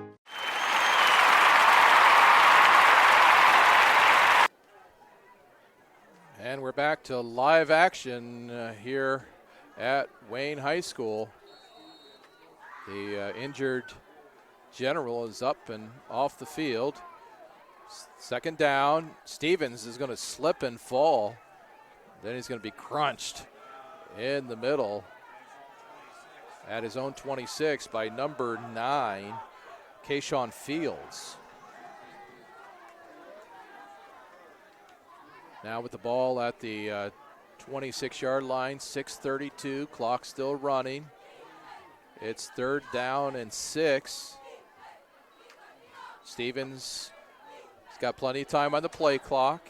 Looks down. Giving some direction. Now he tucks it in, tries to get away, breaks 2 tackles, does a little dance, and finally just says, "Let me get down." He didn't want to get hit. I don't blame him. He's able to dance around 2 players. Finally, number 77, big man in the middle, William Rolls, is credited with the tackle. He's 6'3", 300 pounds, but the Archers pick up a first down. 6:08 left here in the game. Archers need 14 points to tie. Stevens hands it off. Nope, he's going to throw it in the middle, and I believe that's the same play that they've called before to Everett Merritt. Picks up some big yardage on the play, over 20 yards, I believe. He's taken down by number 15, Drayvon Walton. And we're going to have a timeout called by the Wayne Generals.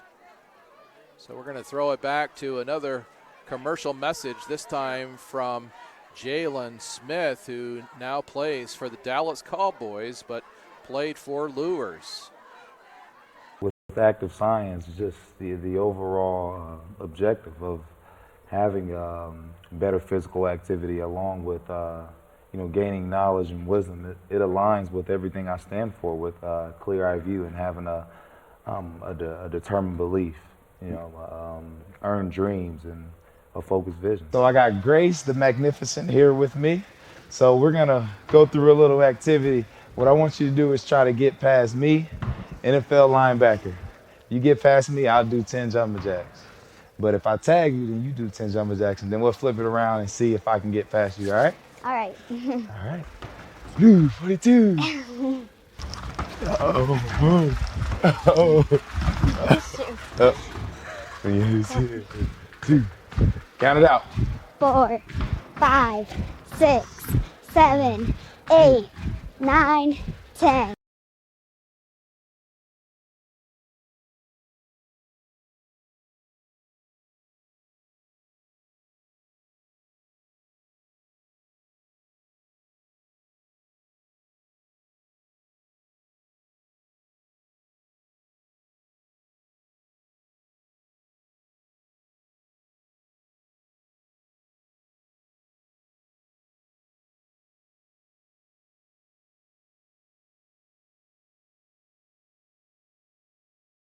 Never say never to these teams, as they both have so much fight and grit in them, and they want to win this game. So Young back in the pocket, back in the shotgun, hands it off to number 9, who's going to be taken down by number 52, Taj Alford, who's been on multiple tackles tonight.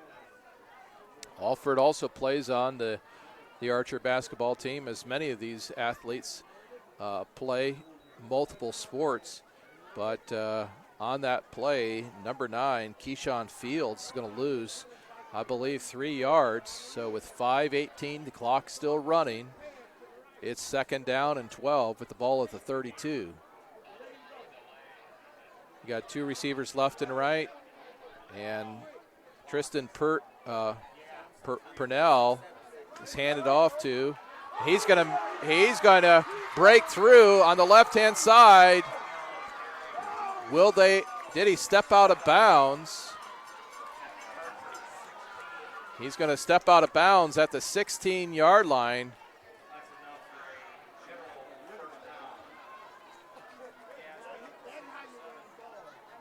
So again, nice play by the Generals.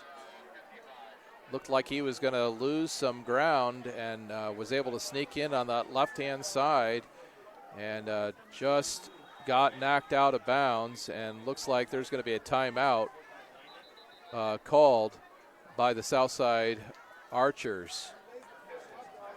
Actually, there is another player that's down, so it's not a charge timeout. And that looks like, I think that's number 5, Gerald Little. Not 100% positive on that, so I shouldn't probably say. We want to thank Sports Center Inc.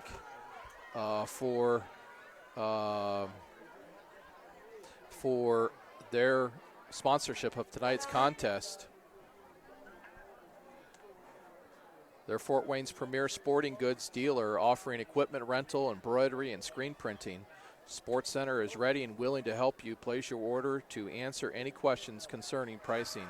Sports Center Inc. is located at 5511 Coventry Lane. I know for my wife and I, we've had 2 daughters get letter jackets from them, and we were pleased with the quality and the price. So as Mr. Little, Gerald, heads off to the sidelines, he's going off on his own power. So we have 4:44 left. Wayne up 34 to 20.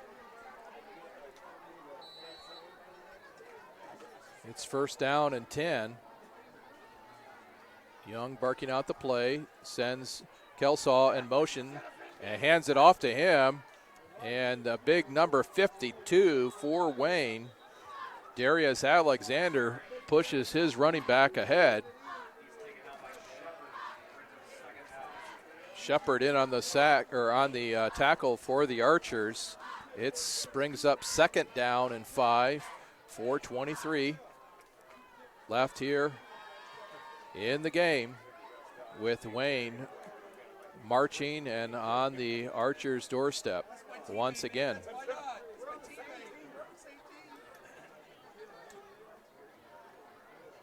Receivers are in and tight. Young tries to run around the left-hand side, and number 52 is going to come back and pick him off. That's Taj Alford in on the play again. He just grabs the back of his jersey and pulls him down. And so we're going to have 3rd down and 5. Time has stopped. Oh, sorry. Little delay on the scoreboard. It's 3:29.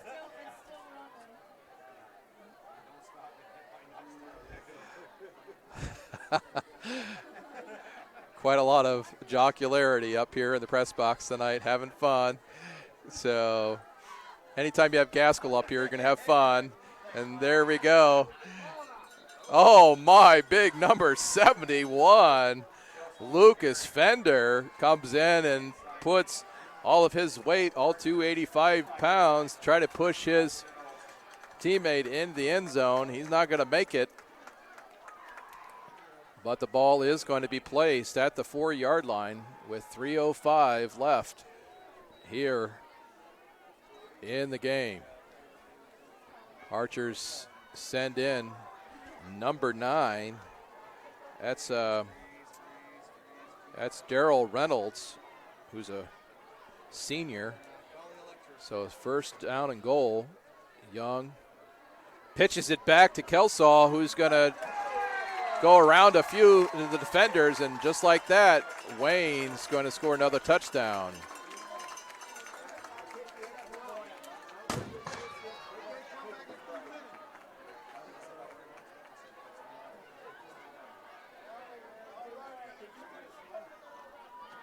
And after this contest was so close in the first half and even into the third quarter, Wayne has scored again at 2:41 left in the game. There was number 5 for Wayne, Kelsaw. That's his second touchdown of the game. He runs it in from the 5-yard line, and it's now 40-20 pending the extra point. And it's good. So with that, Wayne goes up 41-20 over the Archers.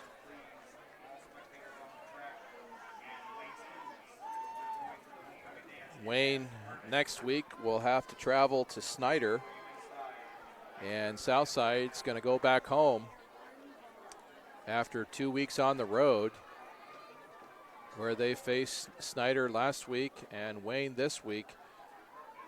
Southside will go home to take on Carroll, who was in a close contest earlier against Bishop Dwenger. So it's 41-20 here with 2:41 left here in the game. Back for the Archers, Markalen Harrison here on the near side, and I believe number 15, Bakari McGraw. Bailey Salary will kick it off for the Generals. Southside cheerleaders across the way still cheering on their Archers. Based on my experience, they'll be near the Archer dugout or locker room, telling their players that they still love the Archers when this game is done. Meanwhile, whistles blow. There's some dirty laundry on the field. Looks like it's going to be offsides. Here on the near side, the Wayne cheerleaders are doing a little New York kick line.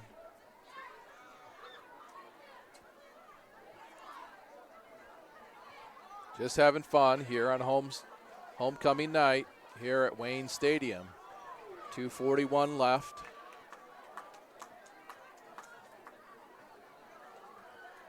Bailey Celery, after the penalty, will kick it off now from 35. He's already had 3 touchbacks. I wouldn't doubt that if he's a little pumped up, he might get another. This time it's going to be one of those rug burners, and it's going to be picked up, or worm burners, going to be picked up by number 25, goes across the middle. That's Dylan Jackson, a freshman. Just excited to touch the ball, I'm sure. So 2:34 left in the game. Archers down by 21. Ball's going to be placed at the 36, I believe. Archer's obviously going to have to go into a hurry up to see if they can exceed the point total they've had, I believe, on this season.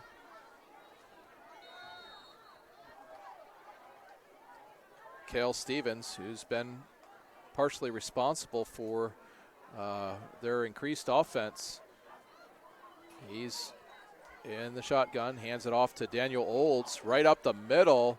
He's going to be taken down, I believe, by number 9, Keyshawn Fields, after he picks up maybe 5 or 6. So it'll be second down and 5. Ball at the 41-yard line.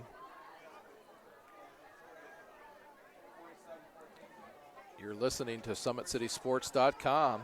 Follow us on Twitter at 260sports. Like us on Facebook at Summit City Sports. And be sure to subscribe to our YouTube channel. Now 2 archers to the left, 2 to the right. Stevens momentarily pauses and tries to get out and back to the middle of the field, the original line, and to the line of scrimmage, but he's going to pick up maybe a half a yard before he's taken down. The last guy off the pile was number 41, Xavier Ellington. So 1:33. Clock still ticking. And Stevens is looking left, now right, now trying to escape.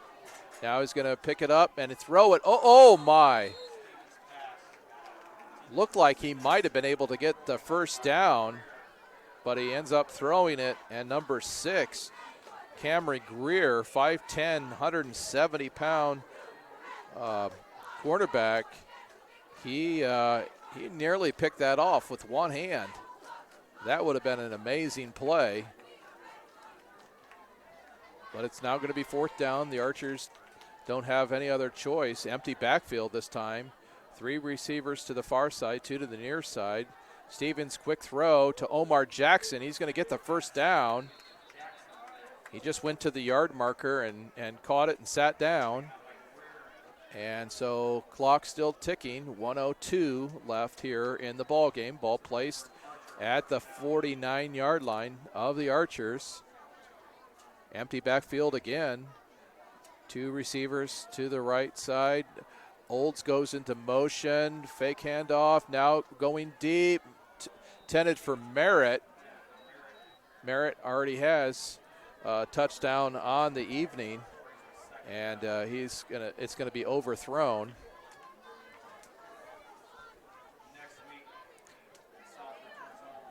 Merritt had a big touchdown in the first half, and he's 2 touchdowns on the evening.